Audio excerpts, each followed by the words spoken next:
Welcome to We Are Not Alive. I am Gus Zagarella. And I'm Henry Galley. First of all, smash that like button. Subscribe or die. One of the worst kept secrets here on our channel is that you and me and everybody else, we make stuff. We're creatives. We're writers, you might say. You wouldn't know. We've never talked about it. Never, ever. But today we are actually going to talk about writing advice again, and we're going to hold a couple of fools responsible for their opinions, because let me tell you, they've had it too good for too long. I mean, these guys, some might say that they're professionals. Lord knows they would. Couple of pretentious, kooky guys. We are going to break down the 50 tips of ourselves from several years ago and see what holds up, what doesn't hold up, and my God, what were we thinking? Have we learned anything? I hope so. I think this is going to be an interesting one. I think it's going to get philosophical. We're going to be in a mode that typically you normally have to pay $1 a month on the Patreon exclusive podcast, of which there are many, by the way, worth checking out. Huge backlog over there on the Patreon. It's very true. We've kind of addressed it over there, but it's interesting because I feel like this video is going to be our most public divestment of the professional writers label that we tied ourselves to in the past. The reason is not that, regrettably we've become unable to make money off of our writing. It's more so that we want the writing and the work we do to speak for itself, more so than any declaration on our part of our status as creatives or writers. It's true, and speaking of our writing speaking for itself, let's, without any further pomp and circumstance, see what the hell we were talking about. Was it 4 years ago now? It was a long time ago, buddy. There was a global pandemonium that occurred at some point. I'm just really glad things have calmed down and become really uneventful since. It's like the opposite of that phrase about interesting times. We're living through a very, doldrumy section of history. Nothing bad happens, and that's why we're talking about writing tips. Do you want to know tip number 1, Henry? Okay, what is tip number 1? Tip number 1 is writing rules are made to be broken, but know which rules you're breaking and why. This, I think, is gonna set an interesting trend for how we talk about a lot of these things. I think this idea of writing rules beyond the kind of very basic foundational things of grammar and things like that, which even then, let's be honest, that's very easily broken, and by some very famous writers, like a fucking Cormac McCarthy never used a goddamn colon in his life. He got a colonoscopy for all his books. Exactly. In many ways, and what we're gonna see in these rules is us trying to outsmart, with varying degrees of success, the monolith that is the concept of YouTube creative writing advice. Yeah, you're so right, man. This is interesting already because, I think the idea of, writing rules are meant to be broken is such a fascinating concept because it's okay, is the 3-act structure made to be broken? Is where you put the dialogue in a screenplay format meant to be broken? What's interesting is that our very first tip is reckoning with the unnecessary nature of writing rules. Yeah. Which, again, that sets an interesting precedent for us in the present, but also, kind of reveals where our head was at with, I guess, responding to rigid structure with a supposedly better rigid structure. Just to address your point, yeah, take, for example, the 3-act structure. Of course you can break it. A lot of things are 5 acts. Books can often have an incredibly nebulous structure. Sitcoms and plays, a lot of the time, you'll just get 2 acts. Oh, yeah. You can break from, a certain structure to use a different structure, but the pre-existing structure that you're not using didn't exist to be the other thing. It feels like a lot of hot air for just kind of picking and choosing the right thing. It's not like if someone orders a chocolate ice cream, they're like, ha! Take that, vanilla! I've broken the rules! No, you're right. And speaking of hot air, what's tip number 2? So, tip number 2 is plan ahead as much as you can when you start a story, but don't be afraid to break from your initial outline if you come up with a better idea. So, this whole video isn't just going to be us kicking the shit out of our past selves. As much as might the be. temptation is It there. could be. Well, because the thing is, I think sometimes you need to be kind to yourself because the thing of the past knows less than what we do now. But Oh, yeah. that Yeah. being said, I think that is a perfect example of so many of these will just come with the giant, like, up in big flashing, like, Las Vegas lights caveat of if that works for you. You know? Yeah, I think what my favorite part about this tip is it's you can plan or you cannot plan, and either one gets the rubber stamp of approval according to this rule that has two contradictory elements to it. Yeah, it's like today I finished rereading a book. It was the first time I'd read it in 10 years, at least. It's called Vert by Jeff Noon. If you know, you know. It's a really interesting, like, British, like, weird cyberpunk type thing.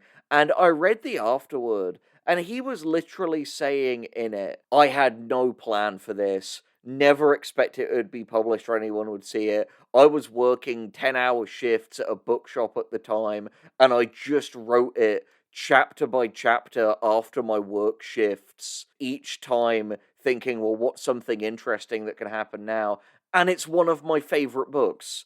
So it completely dismantles the idea that you even need a plan. It's all just about what works for you. The right way is the way that gets text on the page. Exactly. Like, a more honest version of this tip would just be go with your best idea at the time. And now let's see if we went with whatever idea was best for tip number 3. All right, so tip number 3, understand why the greats are great. Not all popular things are that way from merit alone, but some might be. So, again, this is a perfect example of us trying to do YouTube judo. Like, that was us thinking while writing this, what if some prick in the comments is like, well, not everything is popular because it's good. Transformers, McDonald's, pop star you hate of your choice. So that caveat is just complete fucking cowardice on our part. Yeah. But I actually do completely stand by the first bit. It is so important to read and watch widely, and that does very much include the classics. Like, don't get me wrong, if you're on the younger end and you're listening to this, if you're still in high school or just out of high school, I get it. The way that you have to approach things in high school can make a lot of these things seem really dull, because admittedly, while engaging with things critically, I think can be a lively and wonderful thing, in the very regimented way that schools often do it, it is a case of, like a frog, it dies in the dissection table. But you absolutely need to understand the foundations of whatever medium you're in, and thinking that you're an exception to that rule is a supreme act of self-defeating arrogance. Yeah, this is, again, a limitation of the YouTube framework for this, but popular things and the greats being conflated here or even being treated as one body is really reductive. Understand why the greats are great, which I also agree with, is something that is going to apply more to the specificity of each of the works that are considered great. Like, The Great Gatsby is not The Lord of the Rings, is not Undertale, is not The Amazing Digital Circus, is not Avengers Endgame. Is not Citizen Kane. Yeah, all of these things are, like, probably important to understand if you're going to do anything like any of them, or just anything in general. It's good to understand great, quote-unquote, stories diversely, which are going to be great or seen as great for different reasons, and maybe dissuade the idea of, like, chasing the merit, because you might not be able to see that from where you're standing. Frankly, I don't think it's possible if the consensus has already sort of canonized something. Well, that's the thing. I think if I were to rewrite this rule for today to be a little bit more functional, a little bit less YouTube-brained... Get it together past us. Yeah, I was going to say a little bit less, we had just spent 2 hours roasting Lily Orchard, and we're worried someone would do the same to us if we slip. It's okay, Henry. Those are the only 2 hours we will ever spend roasting Lily Orchard, because people need to get a life. Yeah, because we have lives. My new version of that rule would be get to grips with the canon of whatever medium you're working in. So tip number 4 is make every line count. There is no space for wasted material. Again, this is you could tell we were reading a lot of screenwriting books at the time. But the thing is, like, that's one of those things that kind of sounds cool, but to be honest, I've realized more and more there are so many ways a quote-unquote line can be useful. Like, I don't think anyone can say that the fucking Cat in the Hat, which we discussed recently on a video, you, Meg, and Charlie, like, I don't think anyone can say, yes, The Cat in the Hat is a tight utilitarian screenplay, not a wasted moment in it. But how many times have we quoted a line from things that are objectively better things, and how many times have we gone, oh yeah, and so excited? And I think both of that comes from the fact that, like, genuinely, like, art has so many fewer rules than you think, if it has rules at all. And the thing is, like, this is a very, like, you know, tighten it up, sort of, like, editor type thing. Definitely don't think like this while you're writing. You will trip yourself up hardcore. Line economy is important, and valuing what you put down on the page is important too, but sometimes the thing you're putting down is going to be extraneous because you're adding personality and texture to the piece rather than mere utility. One of my favorite movies ever, The Big Lebowski, is basically just a series of tangents. And I fucking love it. You know, the Coen brothers are the master of, like, some weird little thing will happen that you'll never hear of again. Same for some of the stuff in Tarantino's best work. Like, could you look at Pulp Fiction and say every line is necessary? No, and you'd butcher that movie to make it fit that rubric. I feel like, this is for you, like, the Jujutsu Kaisen fans out in the audience, like, we've kind of off mic discussed that this is the, like, Yuji saying, I like girls like Jennifer Lawrence principle. Yeah. Because it's like, he didn't need to say that, but, like, it adds texture to him. Yeah, and while it does come back when he aligns with Todo, there are ways that you could have done that, quote-unquote, more efficiently, but let's be real, it's very rare that, like, no one in life who is not the most boring prick you've ever met has been like, yes, this is my favorite thing. I just love how efficient it is. Speaking of the biggest pricks in the world. I was gonna say, yeah, speaking of boring pricks, you beat me to it. Tip number 5, your characters don't have to be likable. They do have to be interesting. I mean, yeah, but let's be real. If you need to be told this, you're fucked. I'm sorry.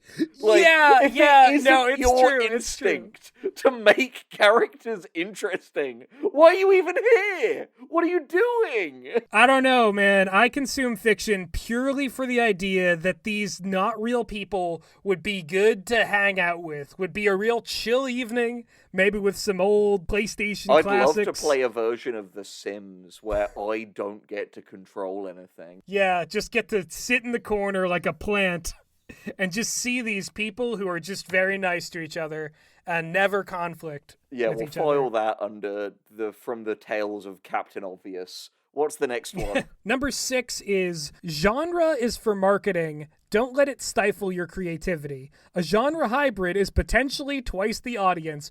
Ooh, Henry. So, I love the first clause.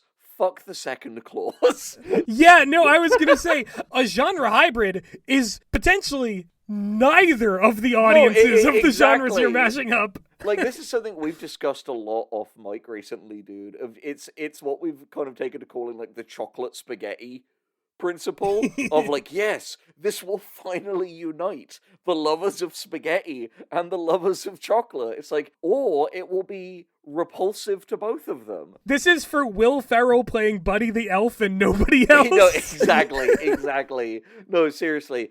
Like, again, I completely stand by don't obsess over genre. We were literally talking about that maybe like 3 days ago. Yes.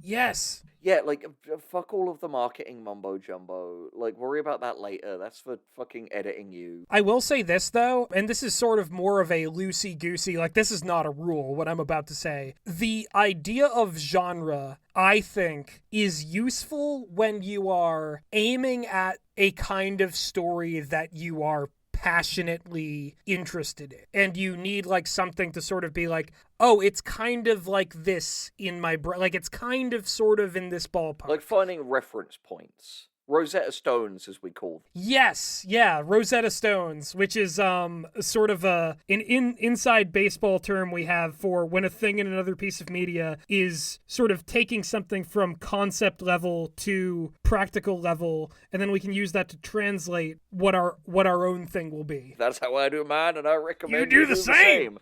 What's the next one? So, number 7 is writing what you know is great. Try to know as much as you can. Again, I think this is another like piece of advice that's just like, if you need to be told this, you have deeper problems than a YouTube video can solve for you, my friend. I know enough. I'm done learning. Yeah, I think I've got it all figured out. I see with perfect clarity the mysteries of this world, and they are opaque to me. I have figured it all out. There is nowhere for me to go. So I'm going to create the greatest story ever told, apparently, according to this tip. You may have heard of a little film on this channel called That One Amazing Movie.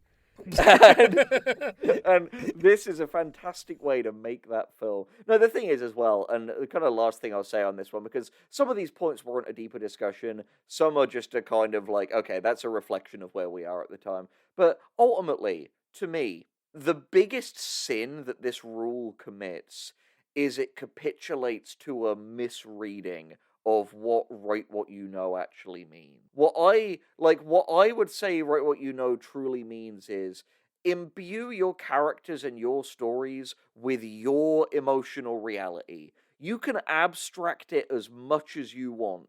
These characters don't have to have the same job as you. They don't need to have the same race, gender, sexuality, whatever. They can be a different fucking species from you. But you are going to write better when you are writing characters feeling things you've felt. Yeah, write what is true to your soul, what you know because it's been inscribed upon your very being. Yeah. Like, that is what write what you know is. It's not like, well, I know a lot about, gravity wells and thermodynamics, so I'm going to write a story about gravity wells and thermodynamics and whether a planet eater and a clan of wizards can exist in the same universe. It's devastating that comment doesn't even exist anymore. Because we got rid of that video. I know. Oh, we're the living memory. All right, what's the next one? This is fun. Yeah, much like us, it is not alive. Anyway, number 8 is know your premise. When you can explain it in 2 sentences or less, you've got it. I mean, here's the thing. The 2 sentences thing is arbitrary, as most writing rules are. Yeah. But, yeah, know what you're writing. What I would add to this, what I've learned since then with things that I've done, is also know what your thing isn't. Because no project should be everything that you're interested in. Again, That One Amazing Movie. You shouldn't necessarily put the blinkers on too early, but when you're really in the thick of it, having a sense of, like, an identity for what your thing is going to be really helpful. And for that, if you are the kind of person for whom writing books help, I recommend checking out John Truby's The Anatomy of Story. That really helped me with a lot of this kind of stuff. And yeah, some of the Truby stuff you've passed on to me have really... I sort of read the book by osmosis, by absorbing some of it. Yeah, because we'd have calls and I'll be like, hey, look at this crazy shit I learned. Yeah, like, I'm so into Truby for this month. And I'll be like, okay, yeah, feed me some of the Truby. The thing is, one of my favorite quotes of all time, it's one Gus is probably really sick of hearing by now, but you know exactly what I'm going to say. Yeah. It is a quote from the one and only Bruce Lee. Because of styles, people are separated. Research your own experience. Embrace what is useful. Reject what is useless. Add what is essentially your own. And that, I think, is the only universal rubric for not just creativity, but life itself. When someone tells you, here's how you do something, try it out. See if it works. If it doesn't work for you, don't force it. If it does work for you, add it to the toolkit. Nothing, like, no approach to creativity should ever become dogma. It should only be something that you keep insofar as it is useful to you, getting the thing written and doing the best you can. So yeah, read screenwriting books, watch videos, but only keep the shit that helps you. Oh, I get it. No. It's good advice. I agree with all of what you said. Also, one more thing. Again, like you said, 2 sentences is arbitrary. However, this is a thing that I have struggled with in the past, and I'm sure a lot of writers did. When you're going to be in a conversation with somebody about what your story is, you want to know the brief version. For their sake. You don't want to be in a situation where you are like, it's kind of like, and, you know, and then they go and they drink the cheese coffee, and there's another character who like comes in here, and you know this is the theme right now, and then see and like it's the nothing but trouble explanation whiteboard. Yes. Bodies. Yes. Mr. Bonestream.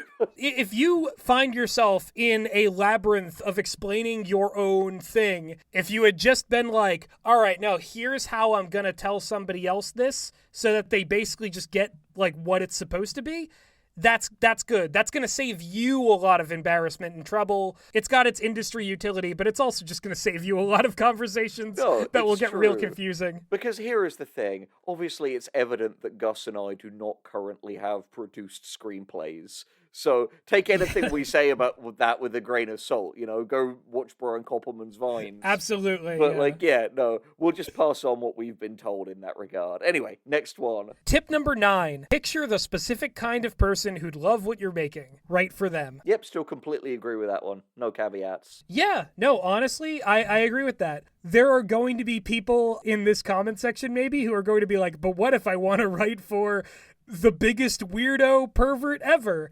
And I'd say live your dream, live your nightmare, live your fantasy. Yeah, no, I'd say to those people, do that. Just don't expect people who aren't that to like it. Exactly, yeah. If the specific kind of person who would love what you're making is like the world's most wanted criminal in a supermax, then it's probably not going to have broad appeal, but you should still write it for them if you care that much about them getting the story that they want. I guess my one actual caveat before we go to the thing, because this will save you a lot of suffering if you, audience member, is someone who just likes being counterintuitive for some reason, but hey, that's YouTube. When you're writing for this person, make sure it's not a person or a type of person you have contempt for, or you're gonna have a really bad time and write a bad thing. Don't Garth Ennis this and be like, this is for people who love superheroes to see how stupid they are. Yeah, don't write Idiots. for like some weird straw man out of bitterness. Like, I don't get the point of that. Oh, the other thing, too, is you count as the specific person this is for, but, know thyself and know where you fit in to the world before you're just like, this is for me. Because if you don't know you and you're writing for you, you're going to have a difficult time figuring out what actually appeals to you. Exactly. All right, what's the next one? So, number 10, this one is about villains. Oh, God. When it comes to villains, they must pose a meaningful threat to the hero or they are irrelevant. The thing is, this is rough, man. Again, this one's rough, dude. Again, this is such, fucking YouTube judo bullshit. It's again, stuff like this, there are people out there who are gonna find a way to make a completely ineffectual villain in comedies work. And the fact is, it is the reason why rules like this aren't actually any good to anyone, really. I hate to invoke the Dark Doctor here, but just kidding. I love it. Reading it now strikes me as, define villain, define meaningful threat, define hero, define irrelevant. And it's an annoying case of you actually do need to ask those questions in this case. No, that's what I mean. That's what I mean, is that, when you actually try to break down this sentence, all of these things have, people think that they have monolithic definitions, but in practice, every single person out there, especially writers, will change the definitions or be using their own for villains, heroes, meaningful threat, irrelevant. I mean, already in this, the idea of, genre and tone considerations are sort of absent from this, but implied only by the very nature that we would have intended it that way. But that's not in the letter of it at all. I'm gonna be real with you, audience. if you like genuinely got things out of those videos that improved your writing, I am glad for that, and that made it worth it. But like, it is just one of those things where just like I can't re-listen to that stuff because just man, these last 4 years have it's like the Tony Soprano. Oh, these last 500 years have just flown by. Like we've had some miles put on us, you know. We've been humbled, we've stumbled, we've nearly crumbled. Yeah, it's again. I'm very much into the whole like Plato. All I know is that I know nothing. Speaking of knowing nothing, what's the next tip? So 11 is the first draft is you telling yourself the story. The second draft is you telling everyone else.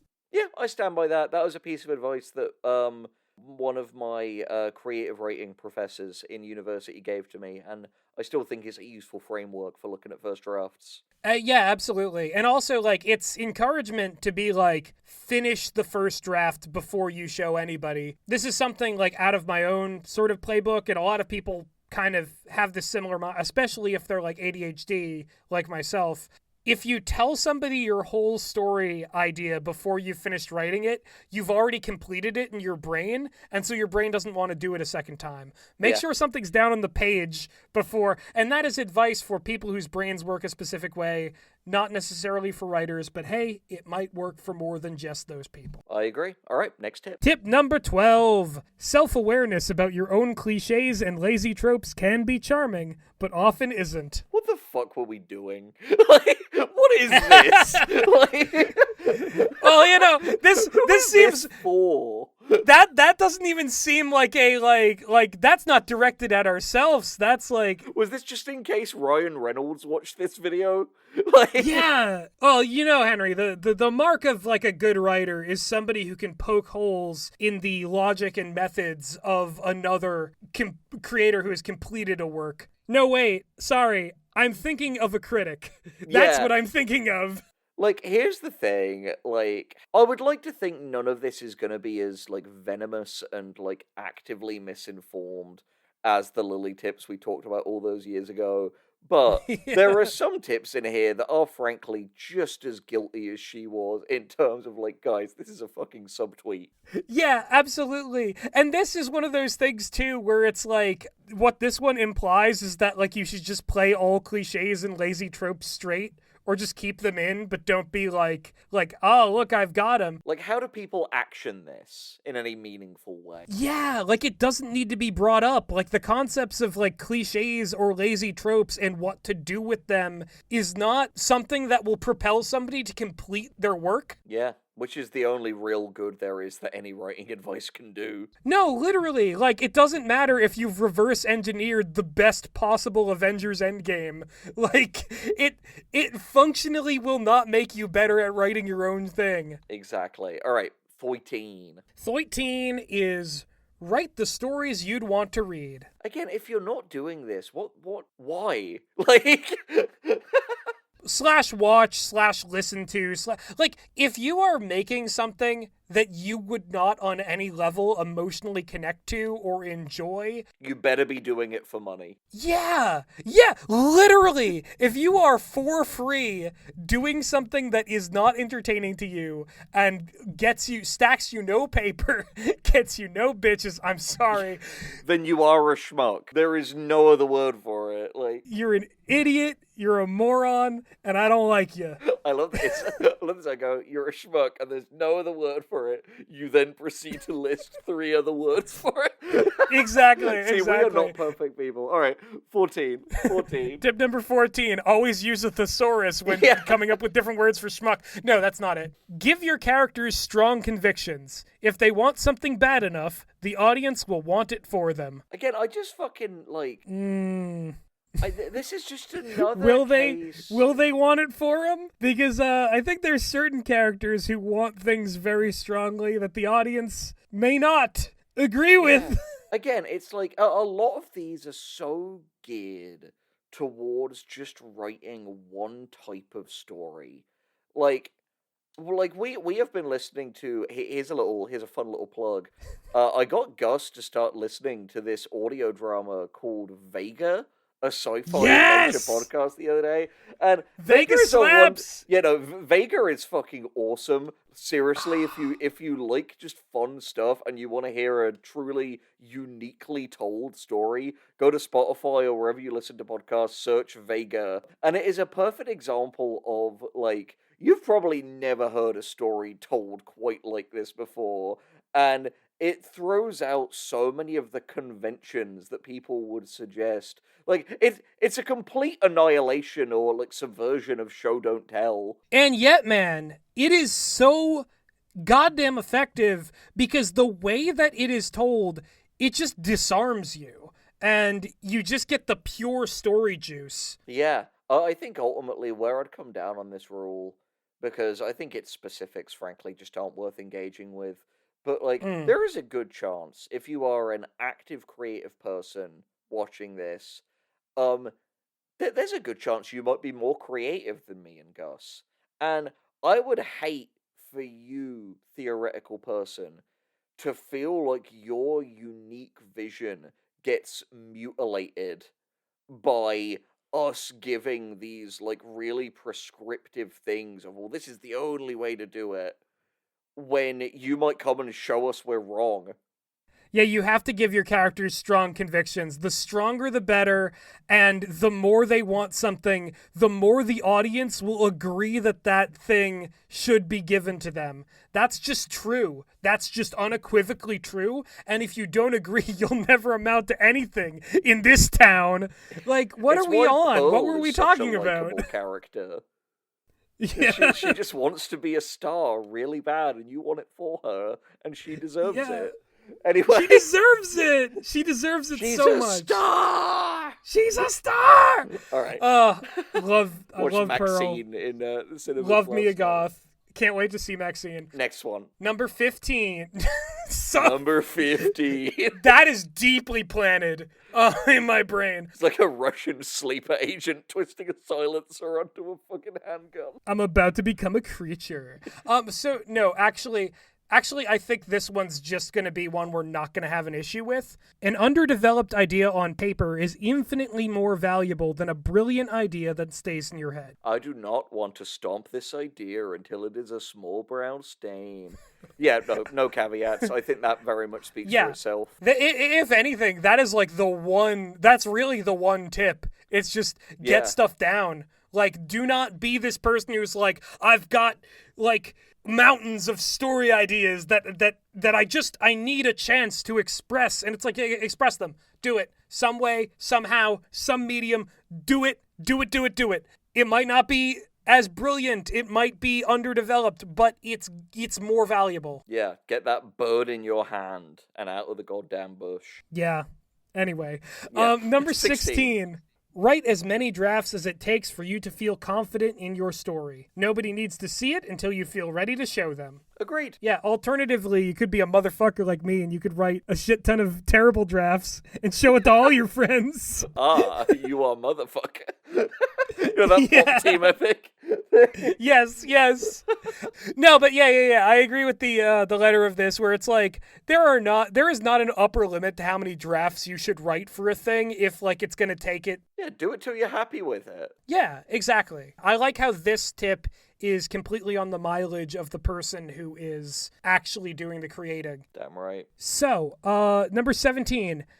Exposition can be a chore, but it can't always be avoided. Entertain while you explain. I'm cringing so hard at this one. Yawn! That's Big fuck.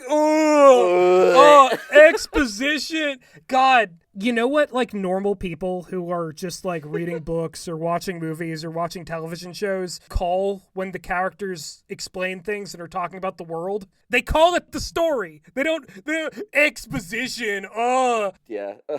Cringe. This makes me cringe. There's no other word for it. It's embarrassing. It's embarrassing. Yeah.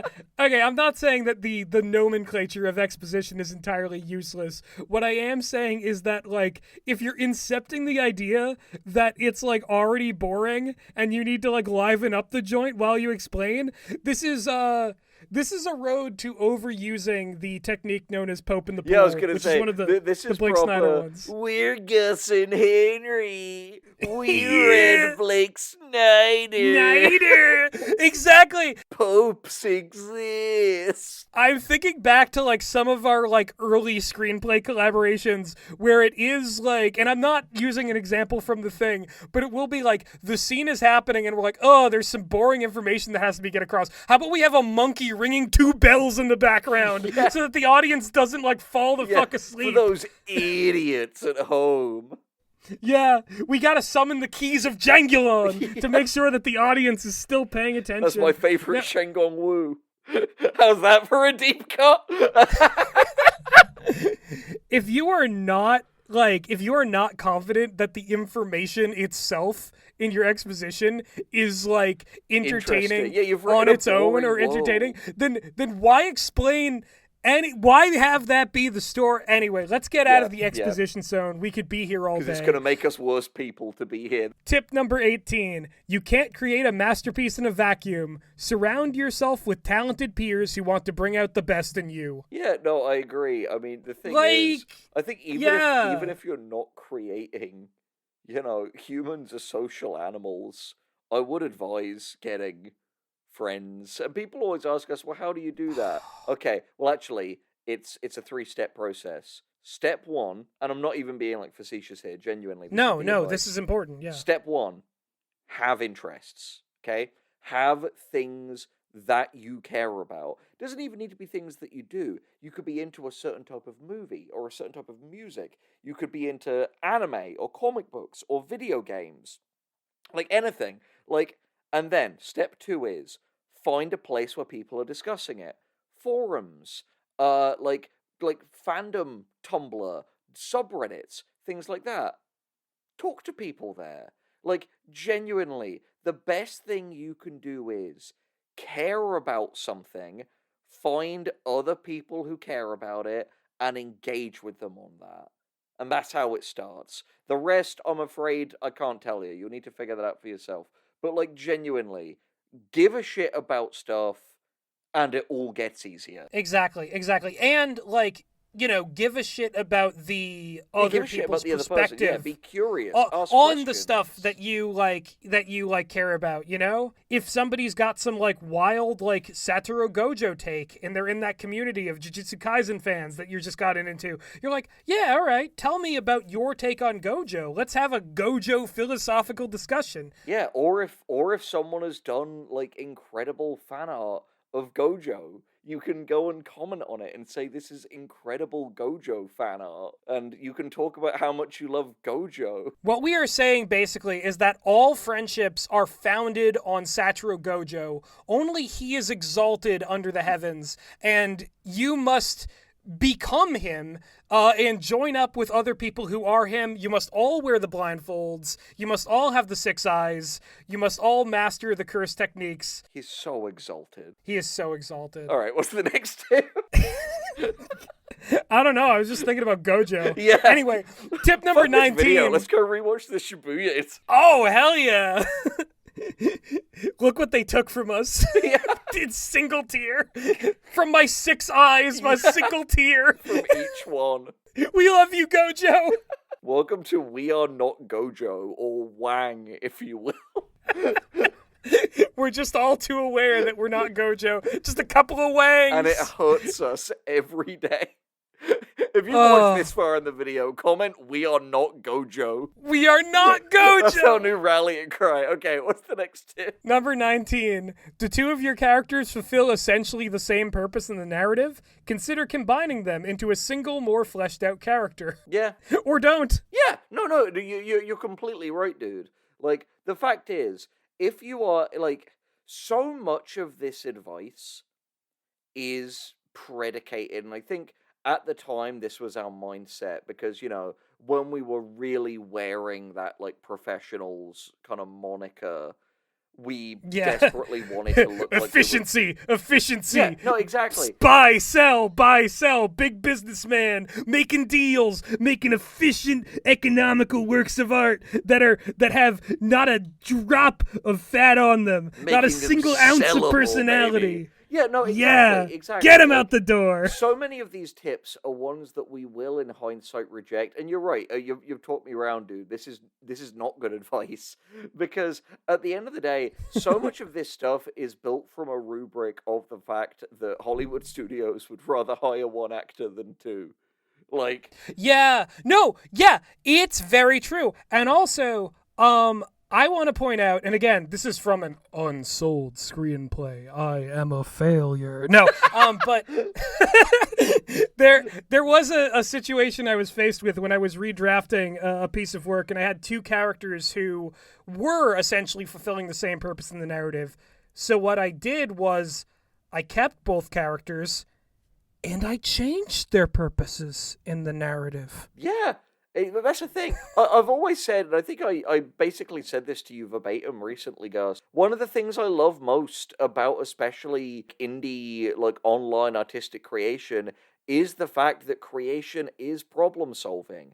And you will Mm. generally find there is almost never just one solution to a problem. Yeah, it is quadratic rather than linear. Yeah, get clever with it. All right, what's the next one? Speaking of clever, number 20.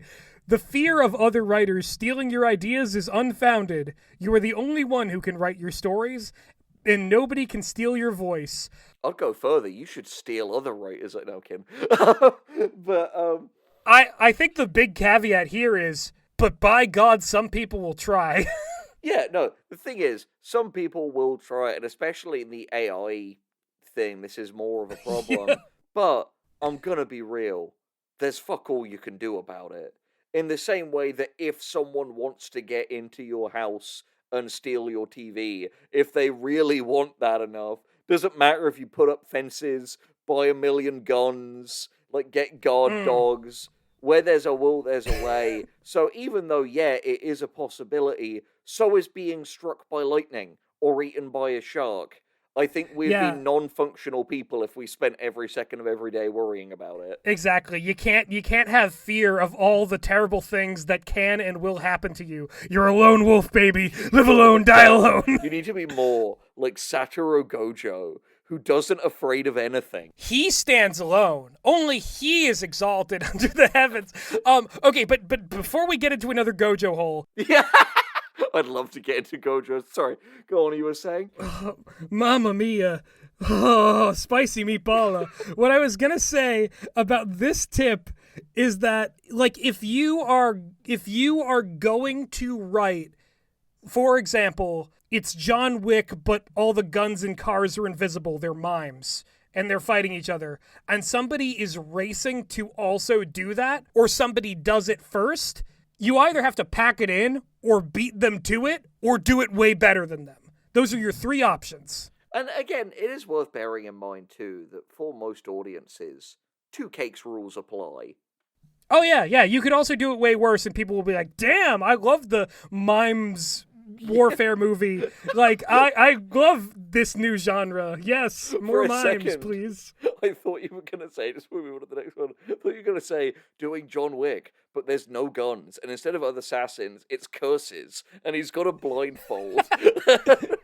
Yeah, John Jutsu Kaisen. Do you think we've made enough of these jokes that we can put Gojo in the thumbnail of this video now? Yes! There he is! I think we can. There he is. That's why he was in the thumbnail, if you were wondering. Oh, number 21. Irony is comfortable, but it's cheap. Sincerity always feels more earned. Why did we feel the need to essentially do this twice? Because that was that same one Yeah. from earlier. Like, again, here's the thing. And you know what? And here's the thing. I would go as far to say, because again, we are trying to analyze these with the breadth of knowledge that we've learned since then. I would amend this tip to irony and sincerity are both valid creative goals, but they are not the same. Yeah, like, again, not to plug it again, but you and Charlie discussed the movie Mafia on the Patreon, $1 a month. Like, that is not a movie that would be better if it was more sincere. Yeah, literally. Like it's still like, and I know I've clowned on it by saying like it's like these parody movies in that style are like fake movies that you buy a real ticket for. But like at the end of the day, if it entertains, and boy does it, there are some jokes in that movie that like still get me. Just thinking about them makes me want to laugh. Excuse me. Seriously, watch Mafia, guys. It's really funny. Yeah, or if you're a patron, like you should be, you losers, you can listen to Charlie and my Patreon. No, you should. But no, that's the thing. I think you're completely right, Gus. That like at the end of the day, sincerity and irony are just tools, like anything. Yeah, they're two different things. And at the end of the day, some things call for sincerity, some things call for irony. Experience is just a matter of, through trial and error, figuring out which tool is right for which job. Sometimes when you want to put shelves up, you hammer in a nail. Other times, use a power drill and a screw. Whatever gets it done. You know what's funny, Henry? You alluded to this earlier, but I think it's like there is an undercurrent to some of these tips that is us cross-armed and be like, we don't like Deadpool. Don't write things like Deadpool. No, which like exactly. Which like is true. We don't, but like that's not advice. No, it isn't. Especially not if you want to make Deadpool. Something that you have to remember, especially if you look at younger and more impressionable writer. The end goal of writing never has and never will be making something that me and Gus likes. Oh, yeah, exactly. The writing has been around a lot longer than us, and it'll hopefully be around way after us. Yeah, long after our bones have turned to dust. At the end of the day, there are a lot of brilliant and accomplished pieces of art that have done exactly what they set out to do, while also being not mine and Gus's cup of tea. And that's fine, because we are not the fucking divine arbiters of quality. Though I will say, Deadpool would be a lot better if he was a man with whitish blue hair and a blindfold over his eyes most of the time, and he fought curses, and his name was Satoru Gojo, and I love him. And instead of Wolverine, it was Yuji Itadori. What the fuck are we doing? Alright, next tip. Number 22, make sure each of your characters in your story are distinct from the others. Consider appearance, mannerisms, behavior, and especially dialogue. Yeah, I'll stand by that. Yeah, I mean, yes, but also consider not making the same tip twice. Yeah, no, again, but that's the thing. Like, in our effort to be as loyally as possible, we ended up in a lot of cases just making tips that are incredibly bland and reductive. No, and speaking of bland and reductive, just imagine, like, the story that this tip would actually, like, apply to, where it's someone like, I never thought that my characters should look or act or, like, behave differently or say different words. Yeah, no, I always thought that good storytelling was, you know, in The Matrix Reloaded, when all of the, like, Agent Smith clones turn up. It's my favorite scene, because it's my favorite character repeated ad infinitum. Yeah. I just love Hugo Weaving so much. Any story would be better if it was just all Satoru Gojos. Hugojo Weaving. Hugojo Weaving. Someone please draw that. Alright, next one. I'd watch it. But you know this, because I am one of Gojo's ho, a go-ho, if you will. God damn it, what's the next tip? Number 23, there's no rule in writing that says you have to do it alone. Collaboration can lead to better writing, and it can also lead to repeating your tips. Yeah. What are you doing? But like, genuinely, collaboration is king. Henry talked a little bit about, like, you know, making friends and stuff, but collaborating with those people is a matter of figuring out skill sets and needs, and also just, you know, being willing to not be like the grand poobah who everyone else works for, and having it actually be a like a team effort. Yeah, that's just a good not being an arse tip. Yeah, it's, again, like, these are one of the, some of the main tips are just like, if you want to do a thing good, be not the worst person. By the way, if I die during this recording, just to destroy any misconceptions, My killer was Boss Iced Vanilla Latte Flash Brew Canned Coffee. And I was not in the room, Yeah. audience. I was on the other side of the ocean, baby. Number 24. Give your story a compelling structure. Cool characters with nothing to do can't tell a good story on their own. And it's like, sometimes they can. The Big Lebowski again. I still couldn't, with any confidence, tell you what's actually happening in Dorohedoro, but I love all of those characters, and I love hanging out with them. And there's stuff like Durarara, too, where it's just kind of like a bunch of people intertangled in each other's lives, and sometimes big things happen, but mostly it's just like a lot of confusing shit. But again, it's one of those things where, like, I don't know who this is for, because it's like, oh, I didn't realize I had to do a 3-act or a 5-act or a 4-act or a 2-act structure instead of a no-act structure. Here's the thing, though, dude. I know who this is for. It's the same person who a lot of these tips are for. Uh-huh. It's not someone who seeks writing advice to write. It's someone who looks for writing advice to see if they can poke holes in it. And again, we were shadow boxing with that person. Yeah. Like, no, you're right. This whole video should be a massive call-out post for you. If you little fucking Tyler from the menu arse, listen to these things and then don't go and fucking write something. What are you doing? Henry, I have to push back on that. That is deeply unfair. These people that we are talking about are writers. They do write something. They write YouTube comments. The highest call of art. True. Prove it. Prove you can do it by doing it right now and helping our engagement. Write a worthwhile story in the format of a YouTube comment. I believe in you. Rule number 25. Your opening and ending need to be memorable for the right reasons, because the audience will never forget their first and last impressions. Again, just like, somebody like, oh, thank God, I was really heavily considering doing a boring opening and ending. Like, the thing is, I think, do you know what another problem a lot of this writing advice has? The right reasons is such a load-bearing concept for this meaning anything. Yeah, no, that's a big issue, but I think a lot of these writing tips act as though when a thing is bad, it's because people chose it to be bad. Well, but that is the dogma here on YouTube. In general, it's they made the choice that made their story stinky poo-poo because they wanted stinky poo-poo story, when they should have just considered that maybe not stinky poo-poo story was the story they really should have told. In this video essay, I will describe all the ways to de-poo-poo and de-stinky this story. Yeah, because that's the thing. It's like, one of the biggest things, and I think it's frankly what keeps a lot of novice writers from progressing further, is what Ira Glass from NPR calls the taste-skill gap. And it's this very daunting and terrifying thing that your ability to actually execute on an idea may fall vastly short of that idea's quality. And it's why, in a lot of cases, it's a case of you will see something and it's like, well, yeah, this could have been done well if it was done well, but it's simply easier to believe it was a patently, like, bad decision.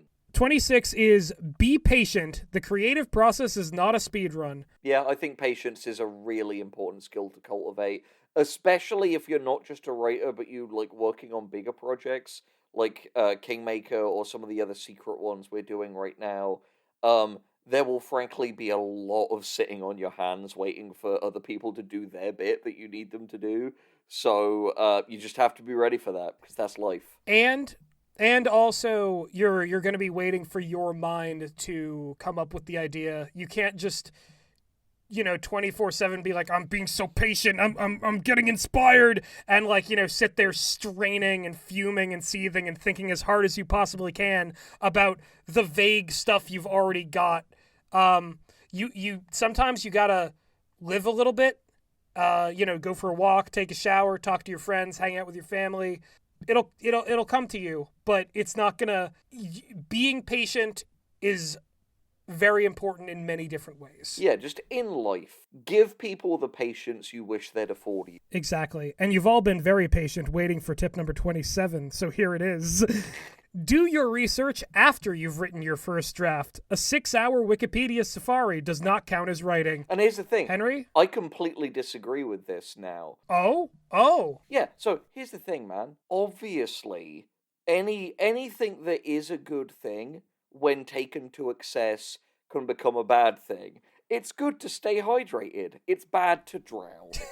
But, like, I would be an immense hypocrite if I said this, because as I've like shown for you, for my current project, which I'm hoping people will start hearing about in the next few months, that I've been working on with like all the wonderful people of this channel and more, I have read multiple books to make it what it is. And I'm not talking about writing books, just non-fiction books about the subjects that it's related to. Ditto for watching documentaries, because here's the thing, a lot of the time, having this background of knowledge has made it easier to come up with ideas. It hasn't been researched to be like, well, a character needs to like say this and this has to be accurate. Like, for me, research is honestly less about accuracy and more about confidence. You want to be able to write with confidence. And that's something I think preliminary research can be really helpful on, especially if you're writing about something that is related to a field where you maybe don't have the biggest automatic knowledge base. Full agree, man. And also, I think what's really funny about this tip is that it lays bare the hypocrisy and collapsing star-like nature of writing tips, because, yeah, a 6-hour Wikipedia safari does not count as writing per se.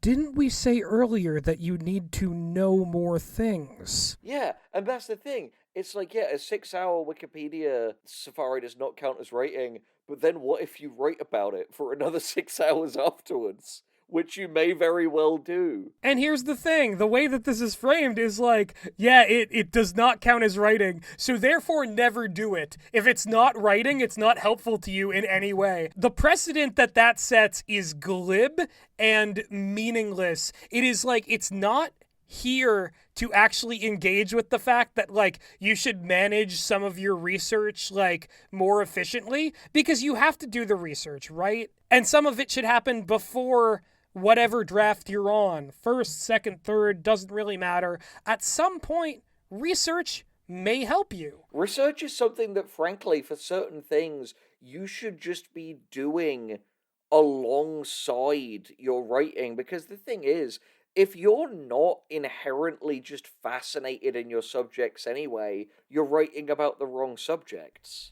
And also, like, I would hate for someone to take this tip literally and just be, like, timing themselves, like, oh, Gus and Henry are gonna be mad at me because I'm almost at 6 hours. I gotta get it under the buzzer. Like, it's, Yeah, don't arbitrary. stress. Again, it's complete nonsense, and I don't stand by it in the slightest. All right, what's the next one? Number 28. Make sure your protagonist has an interesting and defined personality, but leave room for them to grow. I mean, yeah. It is kind of a repeat of, like, make interesting characters. But I will admit, frankly, sadly, one reason why I will say I think this one is still necessary is there is this really bizarre ethos spread among a lot of people who thinks, yeah, no, your ensemble cast should be really interesting. Your main character needs to be an every person who the audience can just map themselves onto. Or like a static character who, like, is so defined in what they are that, like, the world changes kind of around them, and they're... But you know what, man? No. Yeah, I was... Like... here's where I was going with that. Yeah, sorry. Is that this is, once again, us crossing our arms and being, we don't like Goku very much, so don't do a Goku. What the fuck? Who the fuck do we know? What the fuck? Look at how many fucking fans Dragon Ball Z has. How can those people all be wrong? It's bigger. It's bigger than Dragon Ball Z. Like, let's look back. Frankly, let's take two characters we've talked about in this, John Wick and Gojo. They don't really change from how we meet them. Yeah. Like, again, they are just a different flavor of Goku.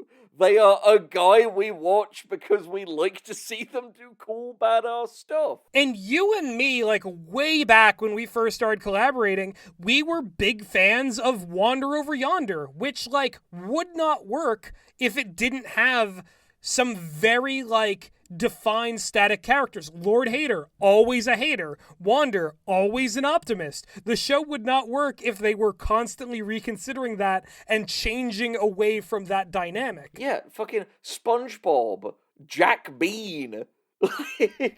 Jack Bean! He doesn't change. He doesn't need to change. He's a bean. There are no women in his life to change him because that movie inexplicably has no women in it. Yeah, but it does have beans, though. It has beans, lots of fucking beans. $1 on the Patreon. Hear us talk about Kill a Bean.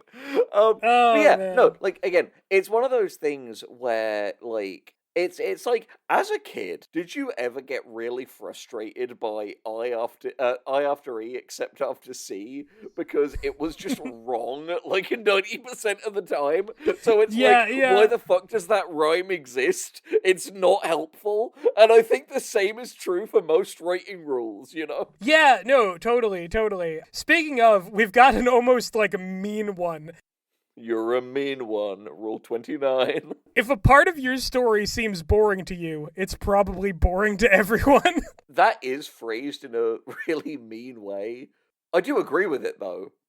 No, I agree. I agree with the idea of, like, you should have the most, like, lively, interesting version of your scene to you. And that doesn't, that doesn't mean the tone is going to be light or comedic. It means that, like, if it's compelling to you, then that's gonna, forget what everyone else thinks for a second. If it's compelling to you, that's just gonna make you more eager to write it. So do that. Yeah, follow the fun. I do really like the phrasing of just like, if this part of your story sucks, it does. And it'll never amount to anything. It's like the DD, that was me. Like, but no, I don't know if you experienced this as well, Gus, but like as a kid, I think the way that children perceive media, there is very much a thing as the boring bits, you know? It is the scenes where they talk, you know, the bits between the big set pieces and the action. But the funny thing is, I rewatched a lot of those movies that I felt the way about as a kid, and the bits that I consider the boring bits are some of my favorite parts now. Because it is so incredibly myopic to think that, like, the fun bits just means that, like, someone is exploding or fucking or chasing or being chased or, like, something like that. It's like, when done correctly, a scene of just two characters talking, not even about something that plot relevant. Again, like, a perfect example being, from earlier, I have a lot of reservations about him as a person, but, like, people still think about the fucking Royale with cheese conversation from Pulp Fiction that doesn't really add much to the movie other than establishing that Vincent's been in Amsterdam for a while, so he's not familiar with a lot of the things that are happening. But that is literally just two characters talking in a completely untense scene. There's not even conflict. There's no disagreement. It's just compelling because of the way it's written. Yeah, and the thing is, I'm gonna go up to bat for a show. I know it's like bad form to like, make specific references, but I guess you did, so it's fair. Yeah. But the reason why I find Castlevania's season 3 and 4 to be different, but in a necessary way to complete the thematic point of the show, is that there is much less action in season 3 and 4 and a lot more characters having one-on-one conversations that discuss what has already occurred and what will occur. The way people talk about those parts of the show sometimes, it makes me think that, like, they were just there for Dracula do big flame ball and they kill him and they fight and they do beer all over the palace. And, it's not a story about, like, overcoming the death drive and rebuilding something good from all the misfortune that has befallen your world, your country, and the people that you care about and you love. And, I don't know. I just think it's worth doing a rewatch of those seasons and listening closer to the dialogue, if you haven't in a while, you might learn something new. At the end of the day, some people will want the Quiet Conversation show. Some people will want the Dracula Makes Big Explosions show. Some people will want a fusion of both. And none of these, when you're approaching your own work, are the wrong answer. Just, you only need to write the version of this story that you want to write. It's that simple. Absolutely. And that's why I put that caveat on talking up the latter half of Castlevania, because I love both halves of Castlevania, and that is the show being itself and speaking for itself, but that's not a roadmap. That's not the show did it this way, so therefore you can't have one without the other, or one thing always has to go to the other place. It's just it's a bit of appreciation, but also with the acknowledgement that I wouldn't do it that way every single time. I'm not telling stories that are exactly like the things I love all the time. Yeah, no, it's true.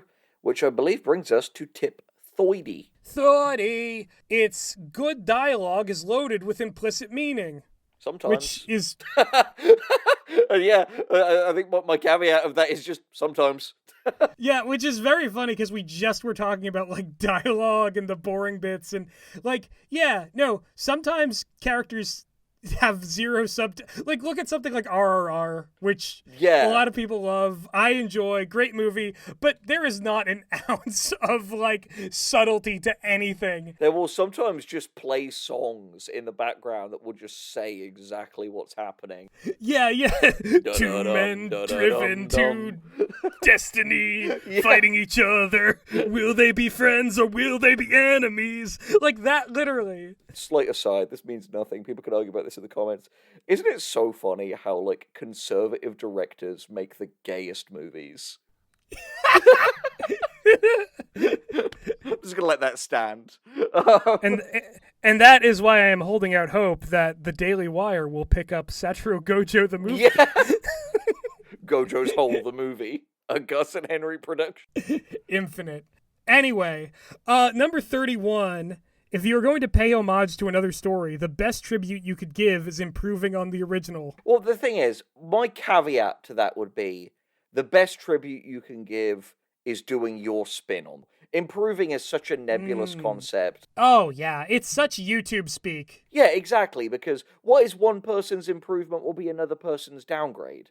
It's all subjective. That's the nature of art. Anyone who tells you that art is a completely objective thing across the board, I wouldn't discuss politics with them. We'll leave it at that. Yeah. It is just a matter of the fact that, in a way, unless you are literally James Summerton style plagiarism, because of the nature of human artistic individuality, even if you were literally told to make a remake of something you like, you're not going to do it the same way, because you'll have different instincts to the other person. A good video that I saw recently that kind of discusses this very thing about sort of adaptation and changing the same story and homaging it, but making it a completely different, complete work of art, is the detailed diatribe that Overly Sarcastic Productions did on Wind Waker, the Legend of Zelda game recently. If you folks want to track down that video, it talks a lot about how, a sort of forgotten Miyazaki-directed anime became the kind of skeleton structure of the story for The Legend of Zelda Wind Waker, and comparing and contrasting them reveals a lot about how stories change and evolve. No, it's true. By the way, I just realized I should tell people about this because this feels relevant to everything we're doing, and it seems truer with every tip.